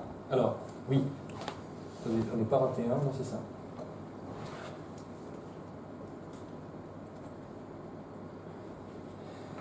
Voici, je vous ai enseigné des lois et des ordonnances, comme l'Éternel mon Dieu me l'a commandé. C'est Moïse qui va mourir et qui rappelle la loi à la génération des enfants du désert. Afin que vous les mettiez en pratique dans le pays dont vous allez prendre possession. Vous les observerez et vous les mettrez en pratique. Car ce sera là votre sagesse et votre intelligence aux yeux des peuples qui entendront parler de toutes ces lois et qui diront « Cette grande nation est un peuple absolument sage et intelligent. » Quelle est en effet la grande nation qui est des dieux aussi proches que l'Éternel notre Dieu l'est de nous toutes les fois que nous l'invoquons? Et quelle est la grande nation qui est des lois et des ordonnances justes comme toute cette Torah que je vous présente aujourd'hui? Là, vous avez la notion de lumière pour les nations. Mais attention, la sortie d'obéissance, c'est en mettant en pratique et en obéissant à cette Torah qu'il y aura un rayonnement. Yes? Psaume 147, il révèle sa parole à Jacob, ses lois et ses ordonnances à Israël. Il n'a pas agi de même pour toutes les nations, et elles ne connaissent point ses ordonnances. Louez l'Éternel. Et pour la partie témoin, c'est moi qui suis l'Éternel, et à part moi, il n'y a point de sauveur. C'est moi qui ai annoncé, sauvé, prédit. Ce n'est point parmi vous un Dieu étranger. Vous êtes mes témoins, dit l'Éternel, c'est moi qui suis Dieu. Vous avez ce rôle de témoin. Ésaïe 43, verset 12. Eh bien, on a aussi l'explication de la vocation d'Israël dans le Nouveau Testament, notamment dans le chapitre 15 de l'Épître aux Romains, que Thierry a lu lundi dernier. Je vous encourage à y aller. À chaque fois que j'entends une lecture de Thierry, j'ai 3 à 4 révélations qui me sautent aux yeux, que je n'avais jamais vues, parce que entendre, c'est très différent de lire. On ferme les yeux, et alors bon, évidemment, vous connaissez le don qu'il a pour faire vivre, on y est, quoi. Et tout à coup, de fait de lire in extenso un livre en entier, j'ai des rapprochements qui me viennent entre les premiers chapitres et la fin que je n'avais pas vu. C'est extraordinaire, je vous encourage vraiment à y aller. Voilà ce que dit Paul aux Romains. Et c'est vous qui allez m'expliquer, hein. Je dis en effet que Christ a été serviteur des circoncis, les Juifs, pour prouver la véracité de Dieu en confirmant les promesses faites aux pères. Les pères, c'est qui? Abraham, Isaac, Jacob et les 12 tribus, etc. Tandis que les païens c'est qui? Voilà, les non-juifs. Glorifie Dieu à cause de sa miséricorde, selon qu'il est écrit, et là, ça c'est du Paul tout craché, comme il connaît la parole par cœur, il chope des versets de ci, de là, parfois il les assemble, et vous dit, je connais ce passage, mais je ne le trouve pas, c'est normal. Il a pris 2 versets complètement séparés, puis il vous les accole, hein, donc vous inquiétez pas, c'est Paul. Hein. Et il dit, c'est pourquoi je te louerai parmi les nations, c'est les psaumes, hein, et je chanterai à la gloire de ton nom. Il est dit encore, nations, réjouissez-vous avec son peuple. Et encore, louez le Seigneur, vous toutes les nations, célébrez-le, vous tous ces peuples. Ésaïe dit aussi, il sortira d'Isaïe un rejeton, alors en hébreu c'est Nitzrom, d'où vient le mot Nazareth, qui se lèvera pour régner sur les nations, et les nations espéreront en lui. On parle de Jésus, là, bien évidemment. Alors n'oubliez pas que c'est au Moyen-Âge qu'on a eu la division des chapitres et des versets. Donc Paul, il ne va pas dire, dans le chapitre 15 d'Ésaïe, il est écrit quelque part, dans Ésaïe, dans les prophètes, c'est comme ça qu'on faisait référence à l'écriture avant. Hein. Voilà. Et cet épisode absolument magnifique, moi j'en frissonne à chaque fois que je le lis, c'est quand Marie et Joseph viennent porter Jésus au temple, et le bébé, et il y a cet homme juste, Siméon, où le Seigneur avait fait cette promesse qu'il ne mourrait pas avant d'avoir vu le salut. Et c'est magnifique. Il est dit, poussé par l'Esprit, il vint au temple. Et là, il vient vers Marie et Joseph, il prend le Seigneur Jésus dans ses bras et fait cette prière, maintenant Seigneur. tu laisses ton serviteur s'en aller en paix, selon ta parole. Car mes yeux ont vu ton salut. Yeshua, c'est salut de Dieu. Salut que tu as préparé devant tous les peuples. Lumière pour éclairer les nations et gloire d'Israël, ton peuple. Normalement, le Seigneur Jésus, c'est la gloire d'Israël. C'est l'aboutissement final de toutes les promesses faites, annoncées par les prophètes. Ésaïe 51, mon peuple, sois attentif, ma nation, prête-moi l'oreille, car la loi sortira de moi, la Torah sortira de moi, et j'établirai ma Torah pour être la lumière des peuples. Et même après la première déportation en Assyrie, le Seigneur avait ramené le peuple. Et le prophète Sophonie dit, enfin c'est Dieu qui dit par la bouche de son prophète, en ce temps-là je vous ramènerai, en ce temps-là je vous rassemblerai, car je ferai de vous un sujet de gloire et de louange parmi tous les peuples de la terre, quand je ramènerai vos captifs sous vos yeux, dit l'Éternel. Alors il y a une notion de peuple, je dis l'écrire quelque part, oui, peuple séparé, consacré, vous avez cette notion d'être mis à part, et j'ai mixé ici des versets de l'Ancien et du Nouveau, parce que nous sommes mis à part pour le Seigneur dans ce monde, puisque nous sommes nous aussi des sacrificateurs pour notre Dieu. Donc, quand Aaron, le frère de Moïse, a été, avec ses fils d'ailleurs, désigné, il est dit, Aaron fut mis à part pour être sanctifié comme très saint, lui et ses fils, Nadab et Abihu, à perpétuité. Non pas qu'ils allaient devenir éternels, mais la charge se transmettait de père en fils sans limite, pour offrir des parfums devant l'Éternel, pour faire son service, etc. Notion d'être mis à part. Et dans les Actes, quand le Saint-Esprit a dit, pendant qu'ils servaient le Seigneur dans leur ministère et qu'ils jeûnaient, le Saint-Esprit dit, mettez-moi à part Barnabas et Saul pour l'œuvre à laquelle je les ai appelés. Saul, c'est Paul, hein, vous êtes d'accord. Romains 1.1, comment Paul se présente aux Romains. Paul, serviteur de Jésus-Christ, appelé à être apôtre, mis à part pour annoncer l'évangile de Dieu, et dans les Galates, mais lorsqu'il plut à celui qui m'avait mis à part, dès le sein de ma mère et qui m'a appelé par sa grâce, etc. J'aimerais que vous me disiez, que vous me parliez d'une personne dont on dit qu'elle a été mise à part dès le sein de sa mère.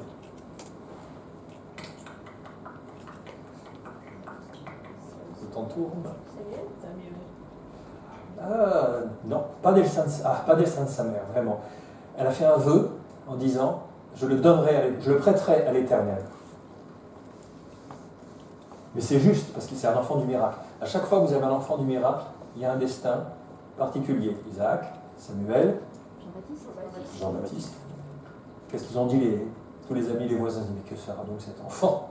Qu'ils ont vu les circonstances de sa naissance. Mais il y en a un pour lequel Dieu a dit, avant que tu sois né, je t'avais consacré prophète des nations.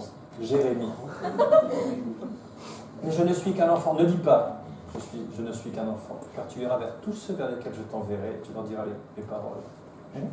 Bravo. Tricher, le Saint-Esprit lui a fait lire Jérémie ce matin. Voilà, je l'ai dit. Je me disais depuis le début, je te trouve étrangement calme. Qu'est-ce qui se passe? Allez. Il me semble que j'ai une question avant ça. Voilà. Alors ça, c'est la synthèse. Hein. Vous avez tout trouvé. Je vous ai remis ça, il y a la synthèse de ce qui est déjà là. Hein.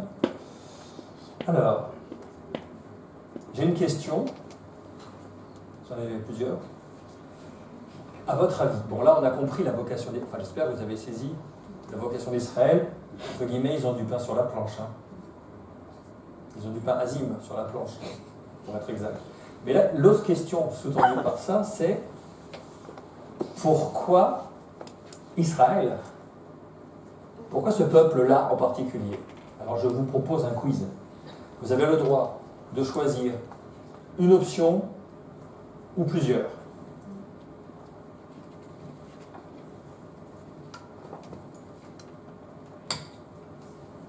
Question 6. Alors, on va faire ça au vote.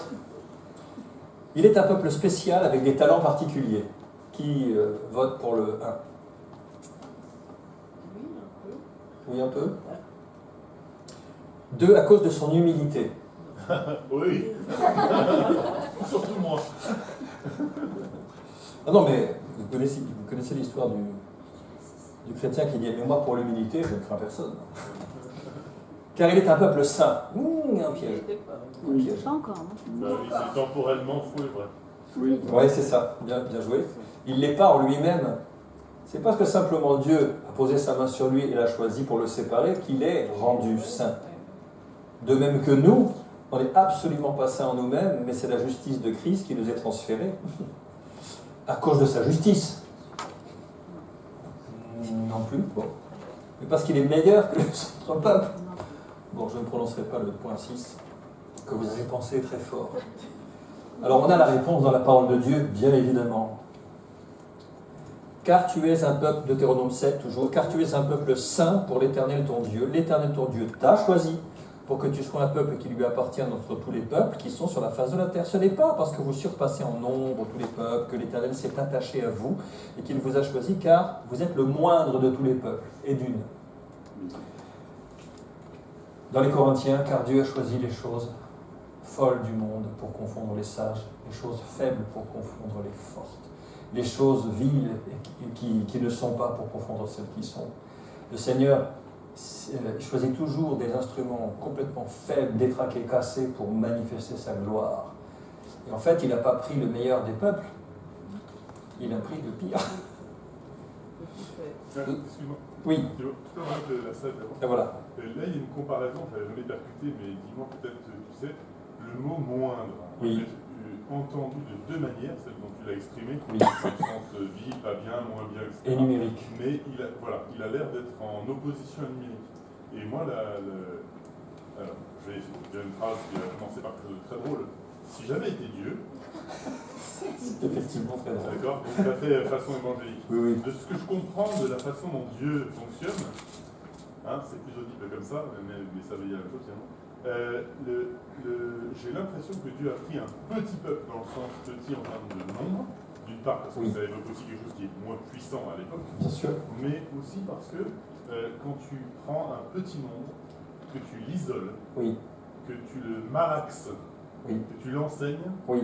ensuite tu le disperses Oui. et tu as des bonnes graines partout. Alors que un peuple immense, beaucoup plus difficile à isoler à un endroit Oui.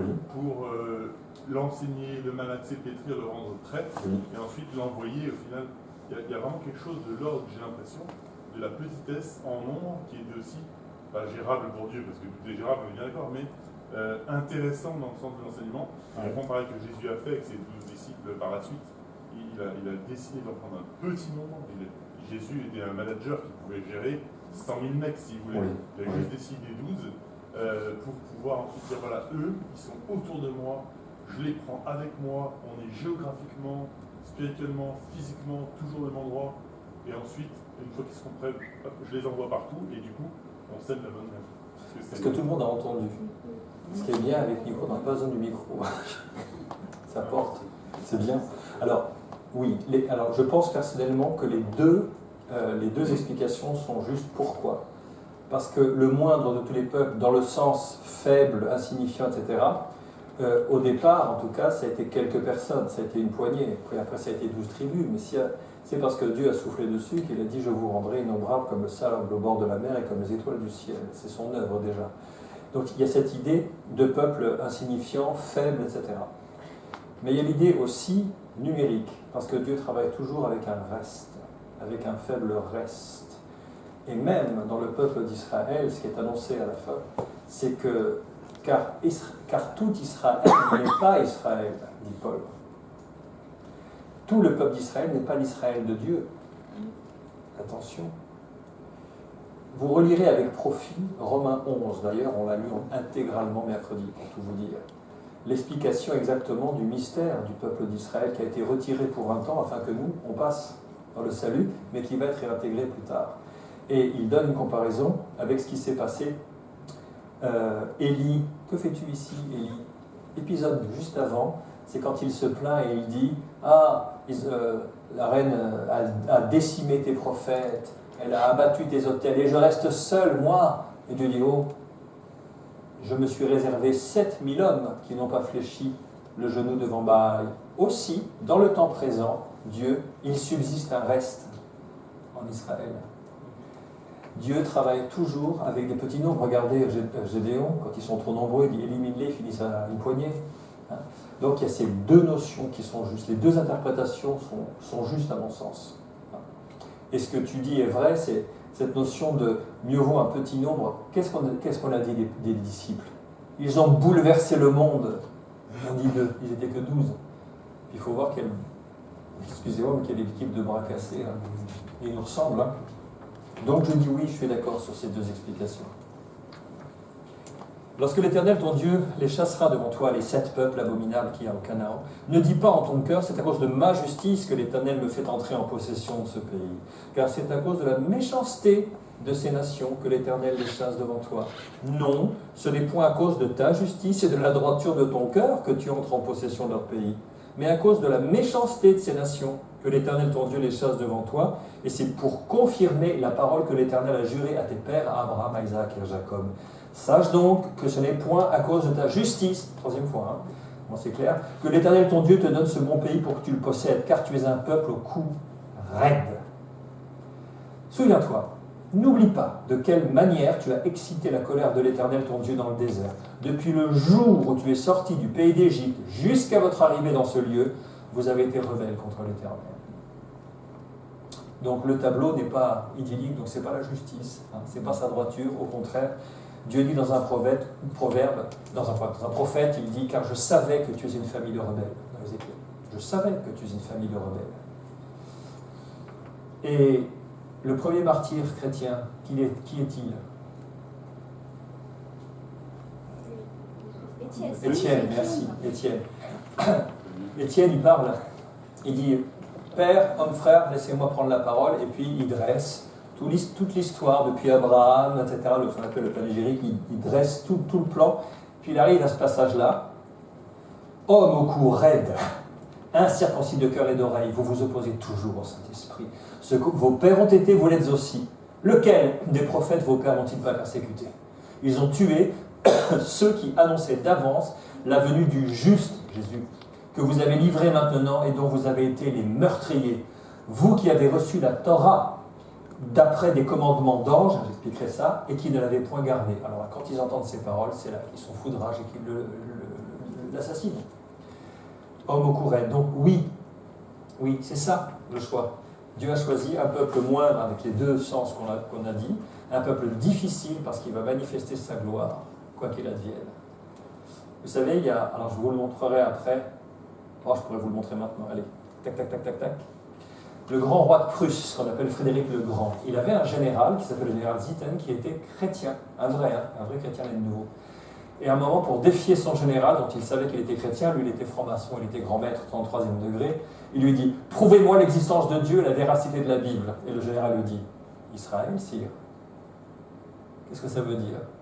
Si vous regardez ce peuple insignifiant, persécuté, qui a failli disparaître de la terre 1000 fois, qui a été dispersé dans le monde entier, dont Dieu avait dit qu'il le ramènerait, la naissance d'Israël, etc., etc., etc., c'est miraculeux. Et effectivement, le Frédéric, là, il a eu la bouche fermée parce que si la main de Dieu n'était pas derrière ce peuple, il aurait été balayé depuis longtemps. Ils ont connu 2 déportations en Assyrie et à Babylone. Ils ont été dispersés dans le monde entier, ils ont été persécutés partout où ils étaient.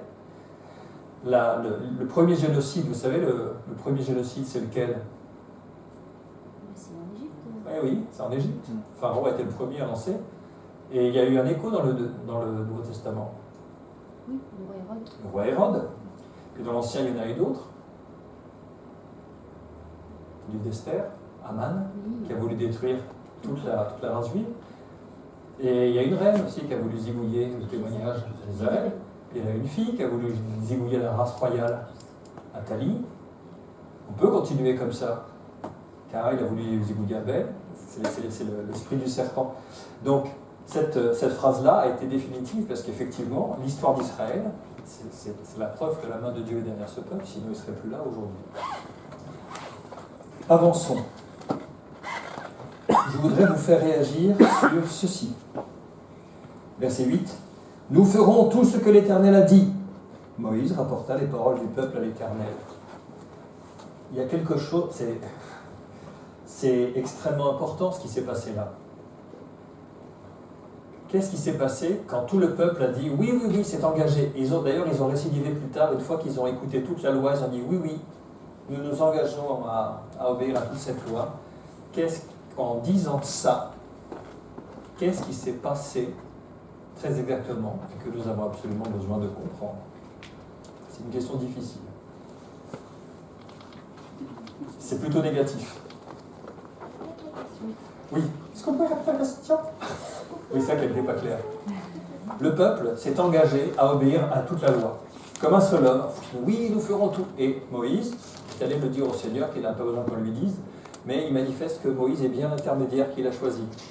Il n'est pas sourd, il a fait l'oreille, donc il a entendu le peuple, mais il tient ce que Moïse vient de lui dire. Qu'est-ce que ça a déclenché? Qu'est-ce qui s'est passé? Cet engagement du peuple à obéir à toute la loi, ça a eu un déclenchement négatif. C'est impossible. Ouais, donc, c'est impossible. Donc, On a besoin de Jésus. grâce soit rendue à Dieu. Qui me délivrera du corps de cette mort? Grâce soit rendue à Dieu. Alors, vous devez comprendre. La parole de Dieu, elle est dense. Quand elle dit quelque chose, elle le dit. On ne peut pas faire l'économie. Il y a des versets qui sont comme une grosse pierre sur la route en voiture. Vous ne pouvez pas la contourner. Vous ne pouvez pas monter par deux. Elle est devant vous. Il faut en tenir compte. Dans la loi, il est dit « Maudit soit quiconque n'obéit pas à toutes les paroles de cette loi ». Je le répète, « Maudit soit quiconque n'obéit pas à toutes les paroles de cette loi ». Quand vous vous engagez à suivre la loi et que vous l'enfreignez, vous vous placez vous-même sous une malédiction. Ce n'est pas moi qui le dis, je viens de vous lire le verset. Et il est dit par ailleurs que le juste vivra par elle. C'est-à-dire, si vous accomplissez la totalité de la loi, vous avez la vie éternelle, vous êtes déclaré juste et vous avez la présence de Dieu. Mais si vous ne lui obéissez pas constamment et en totalité, maudit soit l'homme qui n'accomplira pas, qui n'obéira pas à toutes les paroles de cette loi. Vous mesurez bien ce que ça veut dire par rapport à nos contemporains qui n'ont pas le Seigneur. Pour bien marquer le coup, le Seigneur avait demandé un protocole particulier à Moïse. Il y a deux montagnes qui sont l'une en face de l'autre. C'est le mont Ebal et le mont Garizim, où se trouvait Samarie. Il a divisé les tribus en 6 d'un côté sur le Ebal et 6 autres tribus, pas la peine que je vous dise lesquelles, sur le mont Garizim. Et il a mis le texte de la loi et il a demandé à ce que soient proclamées toutes les bénédictions qui découleraient sur Israël dans le cadre de l'observance de la loi. Et donc, il y avait un porte-parole qui lisait de toutes ses forces les bénédictions dans la vallée. Alors, il y a quelqu'un qui a eu l'idée de tester, un pasteur américain, il l'a fait. Il est allé d'un côté de la montagne, il a proclamé la parole que l'autre a entendue de l'autre côté de la vallée. Il a dit c'est parfaitement audible. Donc d'un côté, alors si vous voulez savoir de quoi je parle de Deutéronome 28, enfin 27 et 28 et Lévitique 17. Quand vous allez dans Deutéronome 28, je ne vais pas vous lire parce que c'est assez long, mais quelques extraits pour vous donner un peu la teneur de ce que ça a donné. Voilà. Ça fait frissonner, ça, on rigole pas, quoi. Hein, c'est le Seigneur, là. Voilà. Regardez, 28, les bénédictions. Si tu obéis bien à la voix de l'Éternel ton Dieu, en observant et en mettant en pratique tous ses commandements que je te prescris aujourd'hui, l'Éternel ton Dieu te donnera la supériorité sur toutes les nations de la terre. Voici toutes les bénédictions qui viendront sur toi et qui t'atteindront lorsque tu obéiras à la voix de l'Éternel ton Dieu. Tu seras béni dans la ville, tu seras béni dans la campagne, le fruit de tes entrailles, ta corbeille et ta ruche seront bénies, tu seras béni au départ, à l'arrivée. Il n'y aura pas de bête stérile, personne n'avortera chez toi. Tu seras une bénédiction pour les autres, il te comblera de bien. Tous les peuples de la terre verront que le nom de l'Éternel est invoqué sur toi, ils te craindront. Je pourrais continuer comme ça. Et à partir du verset 15, mais si tu n'obéis pas à la voix de l'Éternel ton Dieu, si tu n'observes pas et ne mets pas en pratique tous ces commandements et toutes ces prescriptions que je te donne aujourd'hui, voici toutes les malédictions qui viendront sur toi et qui t'atteindront. Tu seras maudit à la ville, tu seras maudit dans la campagne, ta corbeille et ta huche seront maudits, le fruit de tes entrailles, le fruit de ton sol, la reproduction de tes bovins et les portées de ton petit bétail seront maudits, tu seras maudit à ton départ et à ton arrivée, etc. Vous comprenez? Donc, quand Israël, comme un seul homme, s'est présenté en disant « Nous observerons tous », ils se sont mis eux-mêmes sous le régime de la loi, et par conséquent, s'ils ne l'appliquent pas, c'est les malédictions qui découlent, et lisez simplement le reste de la Bible pour voir à quel point ça s'est appliqué.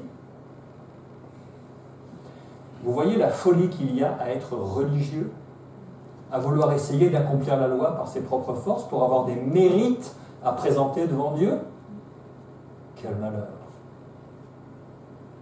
Maudit soit l'homme qui se confie en l'homme et qui prend la chair pour appui.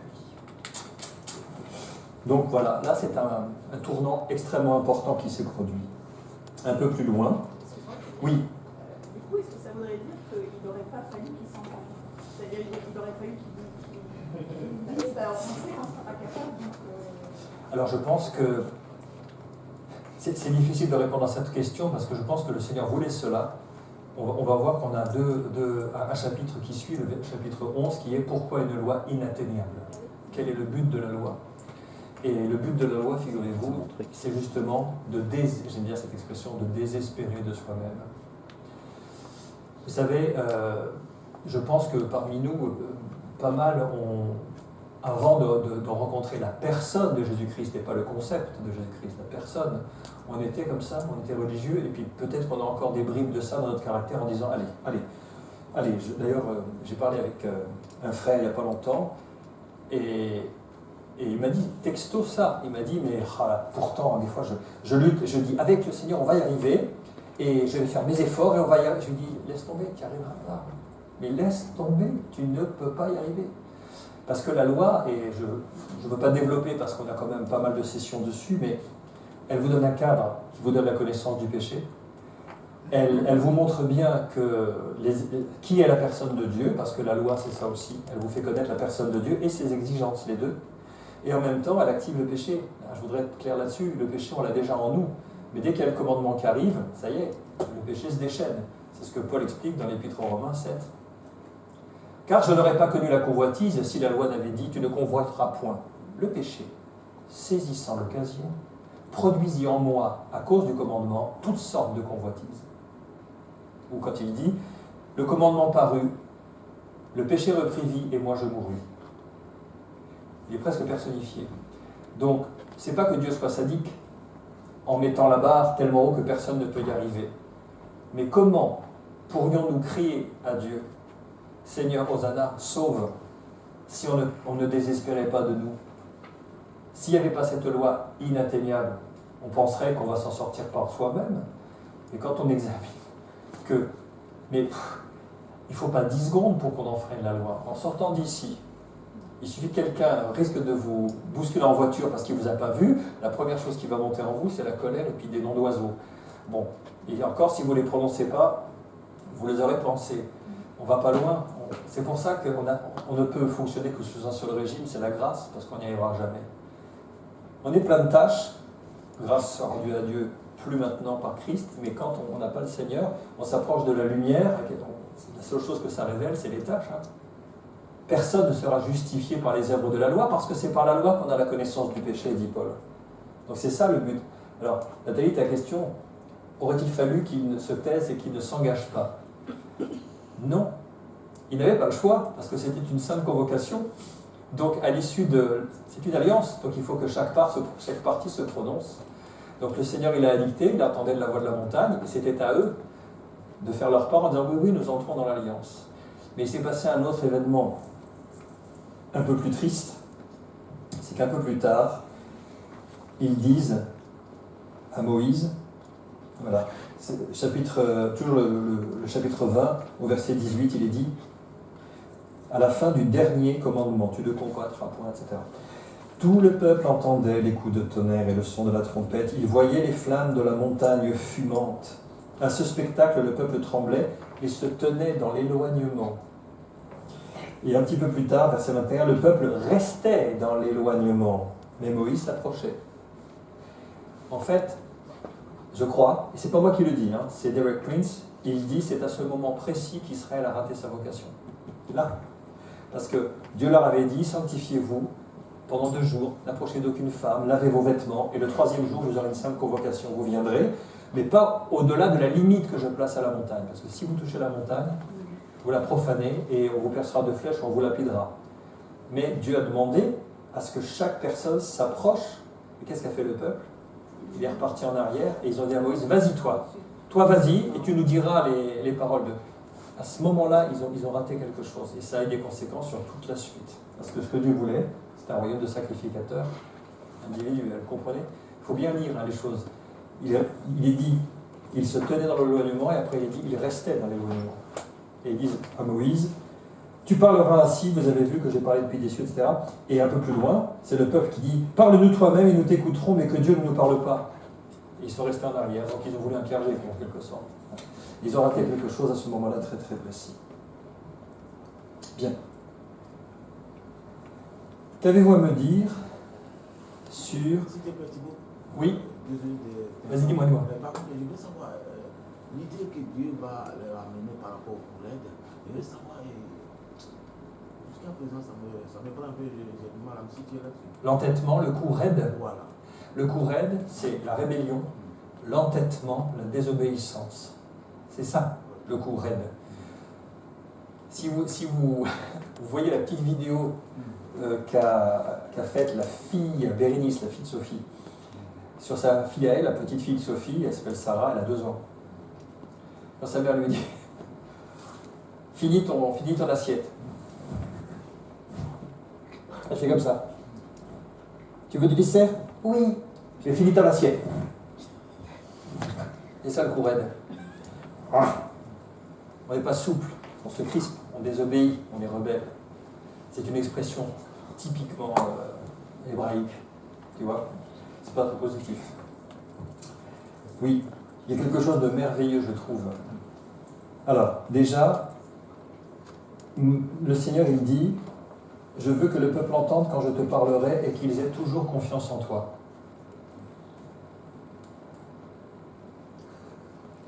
Ça rigole? Oui, le Saint-Esprit, il a encore parlé sur l'éducation des enfants. Je sais pas pourquoi, j'ai comme un doute. Enfin bon. Je viendrai vers toi dans une épaisse nuée, dit l'Éternel à Moïse, et il lui dit, et afin que le peuple entende quand je te parlerai et qu'il ait toujours confiance en toi. Ça vous parle de quoi? Ça parle de quoi?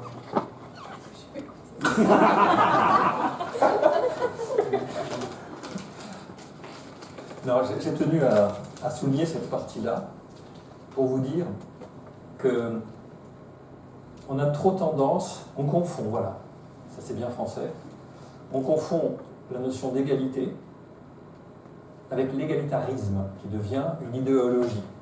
L'égalitarisme, c'est dès qu'il y a une tête qui dépasse, on zigouille. Nous sommes tous égaux devant, il n'y a pas de favoritisme devant Dieu, il n'y a ni homme ni femme, ni esclave, ni libre, ni juif, ni grec, ni personne. Cependant, on voit que la parole de Dieu est remplie d'hommes et de femmes, je pense à Déborah par exemple, il y en a d'autres, Esther, que le Seigneur choisit d'élever à un moment donné parce qu'il y a une mission particulière. Ce n'est pas un problème quand c'est Dieu qui élève une personne. Le problème, ça vient quand c'est l'homme qui s'élève lui-même, ou quand les hommes en élèvent un autre, alors que Dieu n'a rien demandé comme consigne. Donc attention à ça. S'il n'y avait pas eu des Josué, ou des Caleb, ou des Moïse, je ne sais pas où en serait l'histoire aujourd'hui. Donc je tenais quand même, avec ma zapette, à vous montrer ceci. Ça, c'est le roi David qui parle, c'est à la toute fin de sa vie. C'est dans le 2e livre de Samuel, au chapitre 22, verset 36, et c'est repris en fait dans le psaume 18, au verset 36 aussi. Tiens, d'ailleurs, c'est marrant. Il dit, Éternel, tu me donnes le bouclier de ton salut et je deviens grand par ta bonté. C'est pas lui qui s'est élevé, au contraire. On est allé chercher derrière le troupeau, d'ailleurs, c'est ce qu'il dit. Maintenant, tu diras à mon serviteur David. Alors ça, je crois que c'est la suite du passage que j'ai lu tout à l'heure dans le 2 Samuel. C'est Nathan qui parle, le prophète Nathan. Ainsi parle l'Éternel des armées à David. Je t'ai pris au pâturage, derrière les brebis, pour que tu sois chef de mon peuple sur Israël. J'ai été avec toi partout où tu as marché. J'ai exterminé tous tes ennemis devant toi et j'ai rendu ton nom grand comme le nom des grands qui sont sur la terre. C'est Dieu qui l'élève. Saül, qui l'a choisi? c'est Dieu qui l'avait choisi. Le peuple voulait un roi et Dieu l'a choisi. Oui, alors attention. C'est pas tout à fait faux, c'est pas tout à fait vrai. En fait, vous allez vous apercevoir que le Seigneur, il a entériné le choix du peuple. Si vous lisez bien le texte, vous verrez qu'il est dit Saül, il avait une tête de plus, il était beau, tout le monde pensait que c'était lui. Et quand Israël a dit « nous voulons un roi », le prophète Samuel était désespéré et en colère parce que l'Éternel, c'était lui le roi d'Israël. Et c'est là que Dieu lui dit « t'excite pas, ce n'est pas toi qui le rejette, c'est moi, afin que je ne règne pas sur eux. Donc tu vas leur donner un roi. » Sous-entendu, il a entériné le choix des hommes. Et puis je vous rappelle que le petit père Saül n'aurait jamais dû exister parce qu'il est descendant de Gabaon, un des 7 peuples abominables que Josué aurait dû exterminer.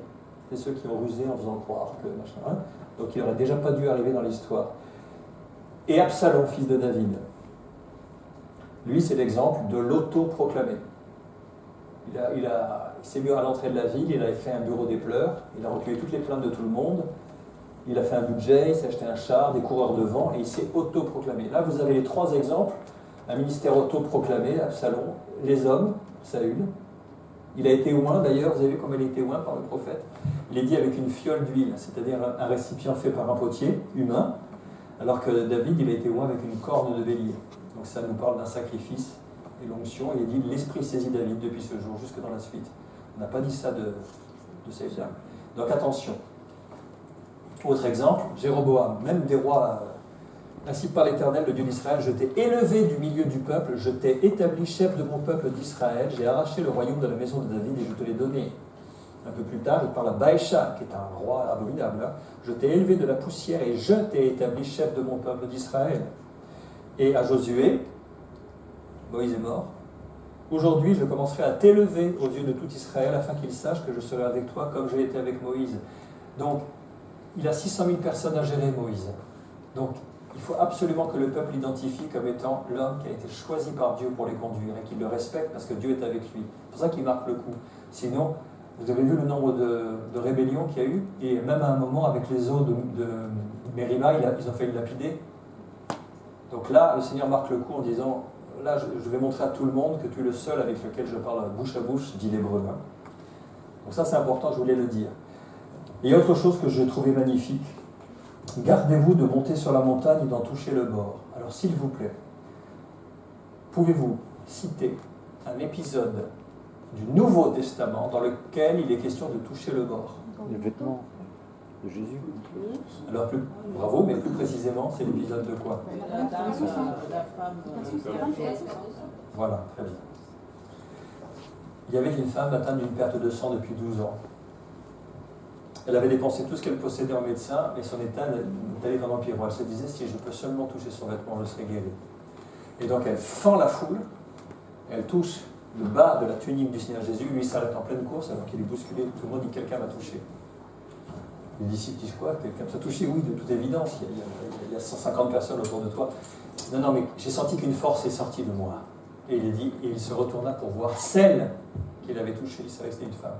Et elle vint et la voit tout ce qu'elle avait fait. Ma fille, ta foi t'a sauvée, va en paix, et elle fut guérie à l'heure même. Bon, écoutez bien ce que je vous dis. Le Seigneur, Dieu, le Père, s'est incarné pour qu'on puisse le toucher. Dieu veut être touché. Dieu veut être touché. Et le Seigneur, regardez, on voit quelques versets. Et voici une femme atteinte d'une perte de sang depuis 12 ans s'approcha par derrière et toucha le bord de son vêtement. Qu'est-ce qu'il y avait en bas de la tunique des hommes? Les franges, les tic-tic.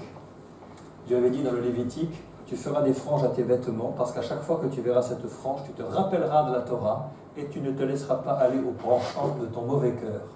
C'était un rappel de la loi. Or, cette loi condamnait les femmes comme étant impures lorsqu'elles avaient leurs règles.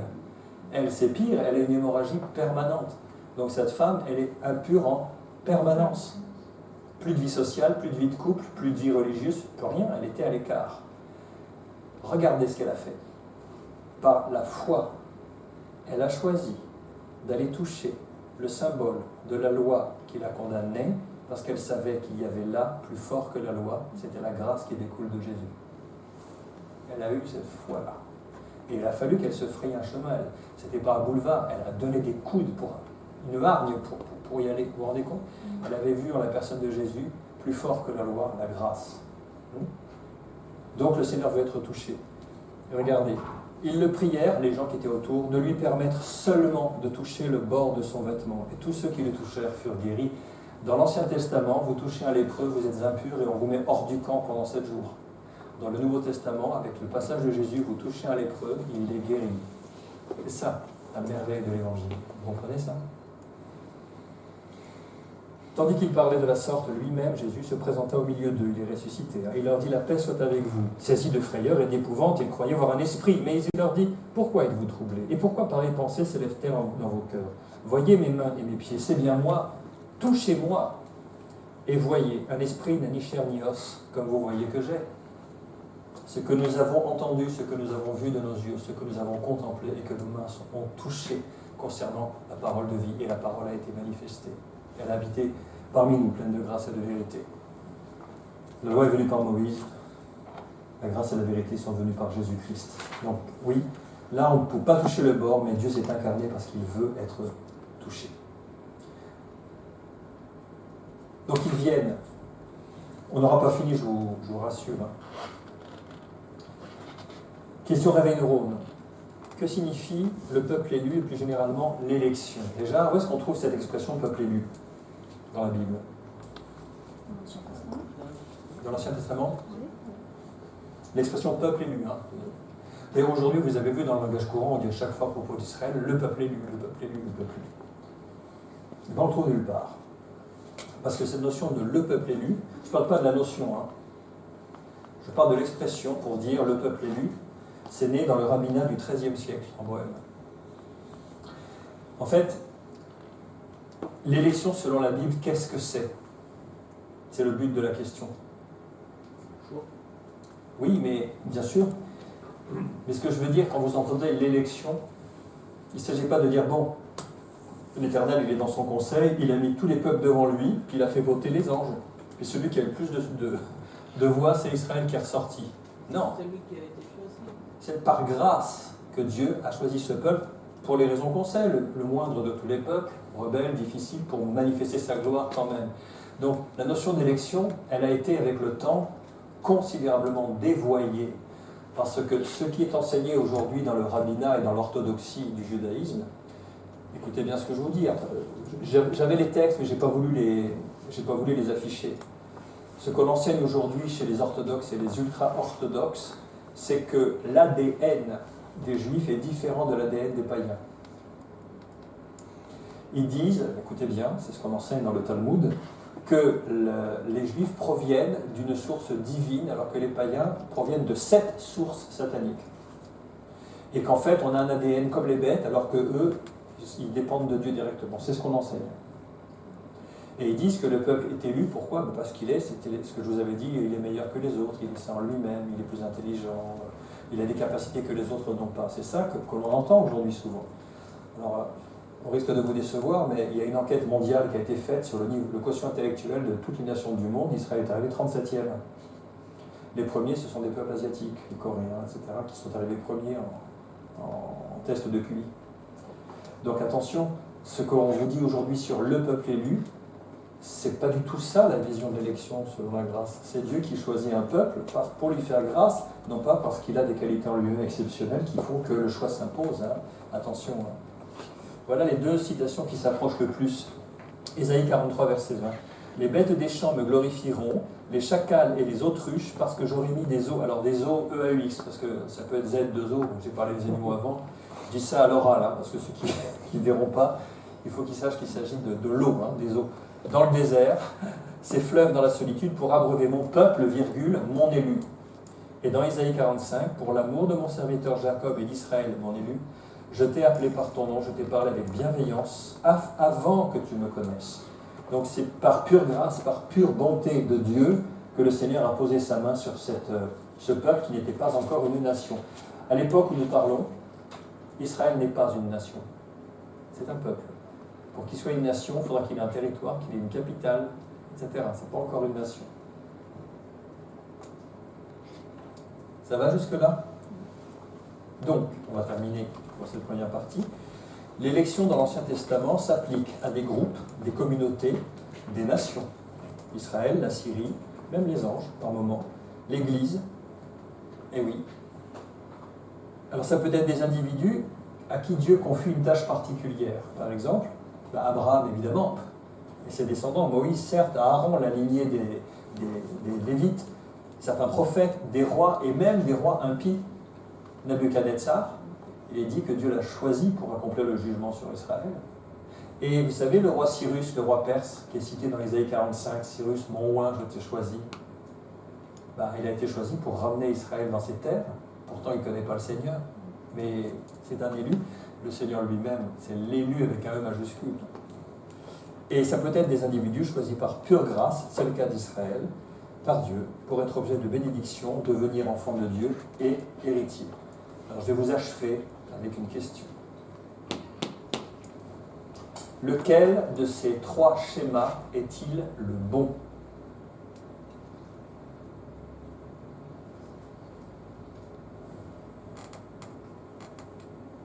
Rigole-moi, hein. Le 3. Alors, Delphine propose le 3. On va faire dans l'ordre. Qui pense que c'est le premier ?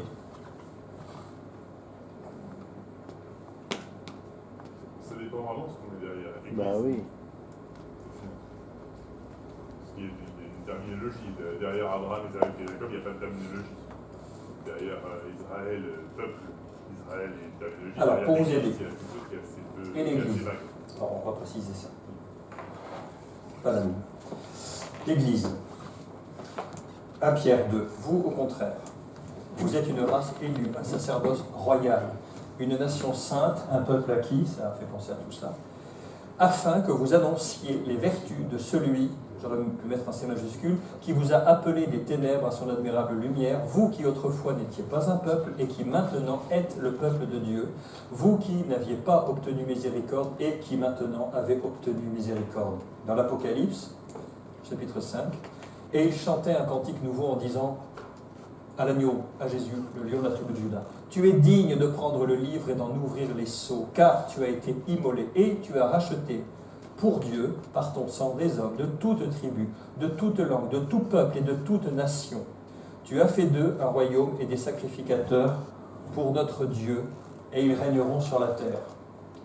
On voit que le projet, ici, les termes qui sont utilisés pour Israël sont utilisés pratiquement mot pour l'Église. Dans Tite, Dieu, le Christ, il s'est donné lui-même pour nous afin de nous racheter de toute iniquité et de faire un peuple qui lui appartienne, purifié par lui et zélé pour les bonnes œuvres. Alors, ecclésia, c'est la définition pour répondre à ta question, Nicolas. Ecclésia, au départ, sachez que ce n'est pas un mot à connotation religieuse du tout. C'est un terme juridique. Ecclésia, c'est une assemblée ou le corps dirigeant d'un État, d'une ville, sans haine, et un organe de gouvernement. Ça vient de ekalo, j'ai appelé. Genre, j'ai appelé hors de. C'est une assemblée de gens qui proviennent, qui sont extraits d'un groupe plus grand. C'est ça, texto, ce que ça veut dire ecclésia. Voilà. Dans les fameux épisodes, si je vous dis « Grande est la diane des Éphésiens, grande est la diane des Éphésiens », ça vous dit quelque chose ? Avec Démétrius l'orfèvre qui fait une émeute parce que les ventes des petits temples en argent qui faisaient leur fortune, les gens abandonnent pour se tourner vers Christ et il fait une émeute. Et à un moment, alors qu'il s'apprête à massacrer les pauvres apôtres et Paul, les uns crient d'une manière, les autres d'une autre, car le désordre régnait dans l'ecclésia, l'assemblée. Et la plupart ne savaient même pas pourquoi ils s'étaient réunis. Et puis il y a un homme sage de la municipalité qui prend la parole et dit « Si donc Démétrius et ses ouvriers ont à se plaindre de quelqu'un, il y a des jours d'audience et des proconsuls, qu'ils s'appellent en justice les uns les autres. Et si vous avez en vue d'autres objets, ils se régleront dans une ecclésia légale. » Un peu plus loin, après ces paroles, il congédia l'ecclésia. Donc il ne s'agit jamais d'un lieu, mais toujours d'un groupe de personnes. C'est ça l'ecclésia. Alors, au vu de tout ça, quel est le bon schéma? Nicolas, il a prononcé, il a dit, c'est le 2. Qu'est-ce que je remets? Le schéma. Ben, je l'ai. Ah non, c'est pas bon. J'ai bougé sur mon... Sorry. Pardon.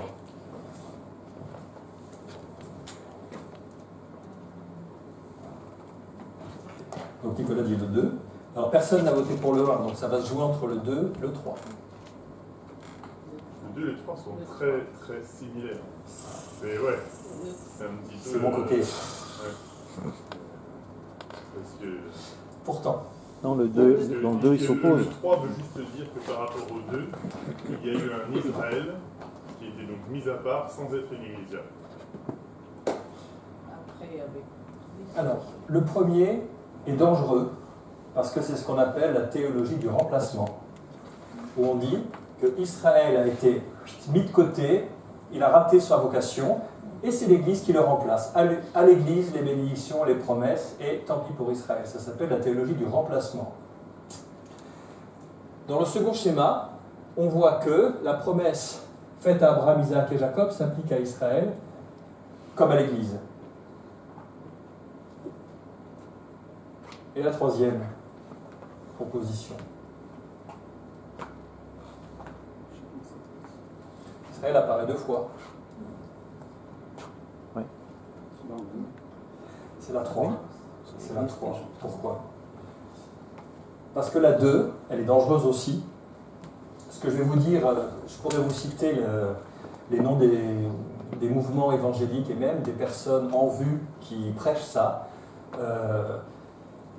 On va jusqu'à dire que Israël n'a pas besoin de Jésus parce qu'ils ont leur propre alliance. Voilà ce que j'entends. Par exemple, dans les campagnes de Billy Graham, je suis désolé si vous aimiez bien Billy Graham, mais quand des Juifs viennent à l'appel, il les renvoie vers ses rabbins, vers leurs rabbins. C'est les consignes qu'il avait données à ses équipiers. Et il y a toute une théologie aux États-Unis qui a 2 alliances en parallèle. Alors que qu'est-ce qu'avait dit le Seigneur dans Ézéchiel? Il avait dit « Je vous donnerai une nouvelle alliance » qui remplace la précédente. Il n'y a plus ni juif, ni grec, ni esclave, ni libre, ni homme, ni femme, mais tous sont un en Jésus-Christ. Si vous voulez vraiment comprendre ce qui se passe et le mystère de Dieu, et j'arrête, dans Romains, chapitre 11, vous le relirez à la maison, c'est le texte le plus clair qui explique exactement le projet de Dieu d'Israël et de l'Église. J'aime bien parce que sur ma Bible, il est marqué en petit intertitre « Dieu n'a pas rejeté son peuple ». C'est ça qu'a écrit le traducteur. Je dis donc, Dieu a-t-il rejeté son peuple? Certes non, car moi aussi je suis israélite de la descendance d'Abraham, de la tribu de Benjamin. Dieu n'a pas rejeté son peuple qu'il a connu d'avance. Je savais que tu serais une famille de rebelles. Il l'a connu. Ne savez-vous pas ce que dit l'Écriture dans le passage où Élie adresse à Dieu cette plainte contre Israël? Seigneur, ils ont tué tes prophètes, ils ont renversé tes autels, je suis resté moi seul et ils cherchent à m'ôter la vie. Mais quelle est la réponse divine? Je me suis réservé 7000 hommes qui n'ont pas fléchi le genou de mon âme. De même aussi, dans le temps présent, il y a un reste, selon l'élection de la grâce. En fait, ça balaye tous les thèmes qu'on a vus, ce passage. Or, si c'est par grâce, ce n'est pas par les œuvres, autrement, la grâce n'est plus une grâce. Quoi donc? Écoutez bien. Ce qu'Israël cherche, il ne l'a pas obtenu. Mais les élus l'ont obtenu, et les autres ont été endurcis. Ça, c'est la phrase pivot.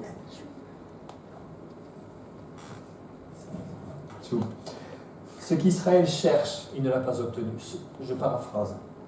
Ce qu'Israël a cherché à obtenir par l'observance de la loi, par ses propres forces, il ne l'a pas obtenu.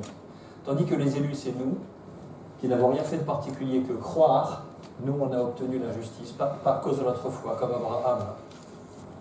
Et les Juifs, ont été endurcis. Selon qu'il est écrit, Dieu leur a donné un esprit d'assoupissement, des yeux pour ne pas voir, des oreilles pour ne pas entendre, jusqu'à ce jour.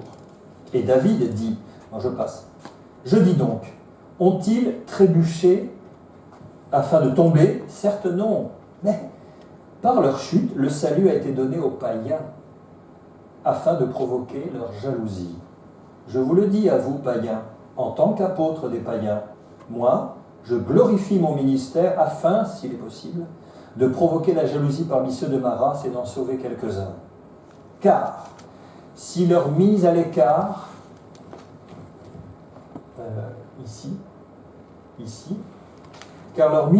leur mise à l'écart a été la réconciliation du monde, que sera leur réintégration. Sinon, une vie d'entre les morts. Je passe un peu plus loin. Si quelques-unes des branches ont été retranchées, et si toi, olivier sauvage du païen, tu as été greffé à leur place, à la place des branches de l'olivier d'origine, il est en train de dire que l'olivier, le vrai olivier, c'est Israël, et que nous, on est un olivier sauvage qui a grandi n'importe comment. Et Israël a chuté par rapport au projet de Dieu. Donc il y a des branches qui ont été coupées, puis l'olivier sauvage que nous sommes, on a pris place sur l'histoire d'Israël et on a récupéré les bénédictions d'Abraham. C'est ça qu'il est en train de dire. Et il dit, si quelques-unes des branches ont été retranchées, et si toi, olivier sauvage, tu as été greffé à leur place, et si tu as participé à la racine et à la sève de l'olivier, ne te glorifie pas aux dépens des branches qui ont été coupées. Parce que si tu te glorifies, sache bien que ce n'est pas toi qui portes la racine, mais c'est la racine d'Israël qui te porte. Tu diras donc, des branches ont été retranchées afin que moi, je sois greffé. Fort bien. Elles ont été retranchées à cause de leur manque de foi. Et toi, tu subsistes par ta foi. N'aie pas de pensée hautaine, mais de la crainte. Car si Dieu n'a pas épargné les branches naturelles, il ne t'épargnera pas non plus. Considère donc la bonté et la sévérité de Dieu. Sévérité envers ceux qui sont tombés, les Juifs incrédules. Et bonté de Dieu envers toi, si tu demeures dans cette bonté, autrement toi aussi tu seras retranché. Eux de même, s'ils ne demeurent pas dans l'incrédulité, ils seront greffés, car Dieu est puissant pour les greffer de nouveau. Si toi tu as été coupé de l'olivier sauvage, et contrairement à ta nature, greffé sur l'olivier franc, à plus forte raison, seront-ils greffés selon leur propre nature, sur leur propre olivier. Et c'est là la phrase, écoutez bien, c'est pour ça que je vous dis c'est ça le bon. Car je ne veux pas, frères, que vous ignoriez ce mystère, afin que vous ne vous regardiez pas comme sages. Il y a endurcissement partiel d'Israël jusqu'à ce que la totalité des païens soit entrée. Et ainsi, tout Israël sera sauvé, selon qu'il est écrit. Le libérateur viendra de Sion, c'est le Christ. Il détournera de Jacob les impiétés, et telle sera mon alliance avec eux lorsque j'ôterai leurs péchés. Si je résume, l'endurcissement d'Israël, ils ont été mis sur le bas-côté pour que la route soit dégagée, pour que nous, on entre et qu'on ait le salut. Mais une fois qu'on sera tous entrés, le Seigneur va se retourner dans le bon sens du terme, il va tourner son visage vers Israël et il va les faire accepter le Messie. Ils vont l'accepter et ainsi, il n'y aura pas deux peuples, il y aura un seul peuple qui s'appelle l'Ecclésia, l'Église. Qu'est-ce que dit Jésus dans l'évangile de Jean? J'ai encore d'autres brebis qui ne sont pas dans cette bergerie et celles-là, il faut que je les amène. Il y aura ainsi un seul troupeau et un seul berger. Vous comprenez? Donc, dire le remplacement à l'Église, ouais, on est les champions. Ne te glorifie pas au détriment de l'olivier franc, parce que tu subsistes par ta foi, mais c'est la racine qui te porte. Le salut vient des Juifs, dit Jésus à la Samaritaine. Donc le sens, c'est que, pour l'instant, les promesses ont d'abord été faites à Abraham, Isaac et Jacob. On a vu qu'ils ont échoué par rapport à la vocation de Dieu, donc ils se sont mis sur le bas-côté, l'Église est arrivée, mais il va y avoir une réintégration qui est une vie d'entre les morts, une véritable résurrection. Il n'y aura plus qu'un seul peuple, un seul berger, un seul Messie, il n'y aura plus de peuple. C'est ça qui est bon. Ça voudrait dire qu'il y a deux alliances en parallèle, et ça, c'est pas biblique. Ok? Ça va? Bon. Seigneur notre Dieu, nous te remercions pour la richesse, la perfection de ta parole. Vraiment, Seigneur, merci. Parce que quand on considère ces richesses, cette perfection, au travers de tant de siècles et de tant d'auteurs différents, si ton Saint-Esprit n'était pas derrière, il est impossible d'obtenir une telle cohérence. Je veux dire comme Paul, que tes pensées sont profondes, que ta sagesse est insondable, que tes vues sont d'une portée éternelle et infinie. Qui sommes-nous, Seigneur, pour effleurer simplement ce que tu nous as daigné nous révéler dans ta bonté? Tu dis, la gloire de Dieu, c'est de cacher les choses, et la gloire des rois, c'est de sonder les choses, et tu nous fais ce privilège de nous donner ton esprit, de souffler sur notre intelligence pour qu'on dévoile à nos yeux ces richesses absolument insondables. Seigneur, on veut mesurer la grâce que tu as eue envers nous, de nous avoir greffés contre notre nature sur l'olivier franc, le vrai. Et Seigneur, nous reconnaissons que ton amour pour Israël, tes dons, ton appel sont irrévocables. Et tu les réintégreras. On attend, on soupire, Seigneur, après ce jour où ils te verront sur la montagne, le mont des Oliviers, et ils pleureront sur toi comme on pleure sur un fils unique. Et là, ils t'accepteront dans les larmes en disant, mais qu'avons-nous fait? Qu'est-ce que nos pères ont fait? Et ils te verront dans toute ta bonté, tu laveras leurs péchés. L'œuvre de rédemption, Seigneur, elle sera complétée à ce moment-là, et nous serons un seul peuple, un seul baptême, un seul esprit, un seul sauveur. Merci, Seigneur Jésus, de tout ce qui va être accompli. Je te demande, Seigneur, que jusqu'à présent, on a dépassé le milieu du plan du salut. Maintenant, je te demande qu'au travers de tout ce que nous avons reçu, tu continues de nous parler pour nous transformer. Je prie, Seigneur, que cette parole ne reste pas stockée comme une couche d'information par-dessus d'autres couches d'information. Mais Seigneur, qu'elle nous bouleverse, qu'elle nous remue et qu'elle nous amène à prendre des décisions pour changer, pour se mettre en mouvement, mettre en pratique ce qu'on a entendu. Chercher ta face, chercher la communion avec ton Saint-Esprit. Je prie que cette assemblée que tu as voulu, que tu as suscitée, que tu aimes, soit renouvelée, bouleversée, chamboulée par ta parole puissante. Fais une œuvre, Seigneur, ici, individuellement dans nos vies. Réveille-nous. Seigneur, réveille-nous et révèle-nous la personne de Christ, qu'on soit bouleversé, comme avec notre premier amour, comme une rencontre de la première fois. Parce qu'on est juste au bord. Seigneur, tu es venu pour être touché, tu es venu pour être contemplé, pour avoir une intimité avec nous. Seigneur, je réclame vraiment cette intimité pour ma propre vie et je la réclame pour mes frères et sœurs. Tu dis, venez, venez, touchez-moi, venez, touchez-moi. Merci de garder ces pensées, qu'elles tournent en boucle dans notre cœur et qu'on soit des hommes et des femmes mûrs et responsables pour ne laisser tomber à terre aucune de ces paroles. Je te le demande au nom du Seigneur Jésus. Amen. Amen. À demain.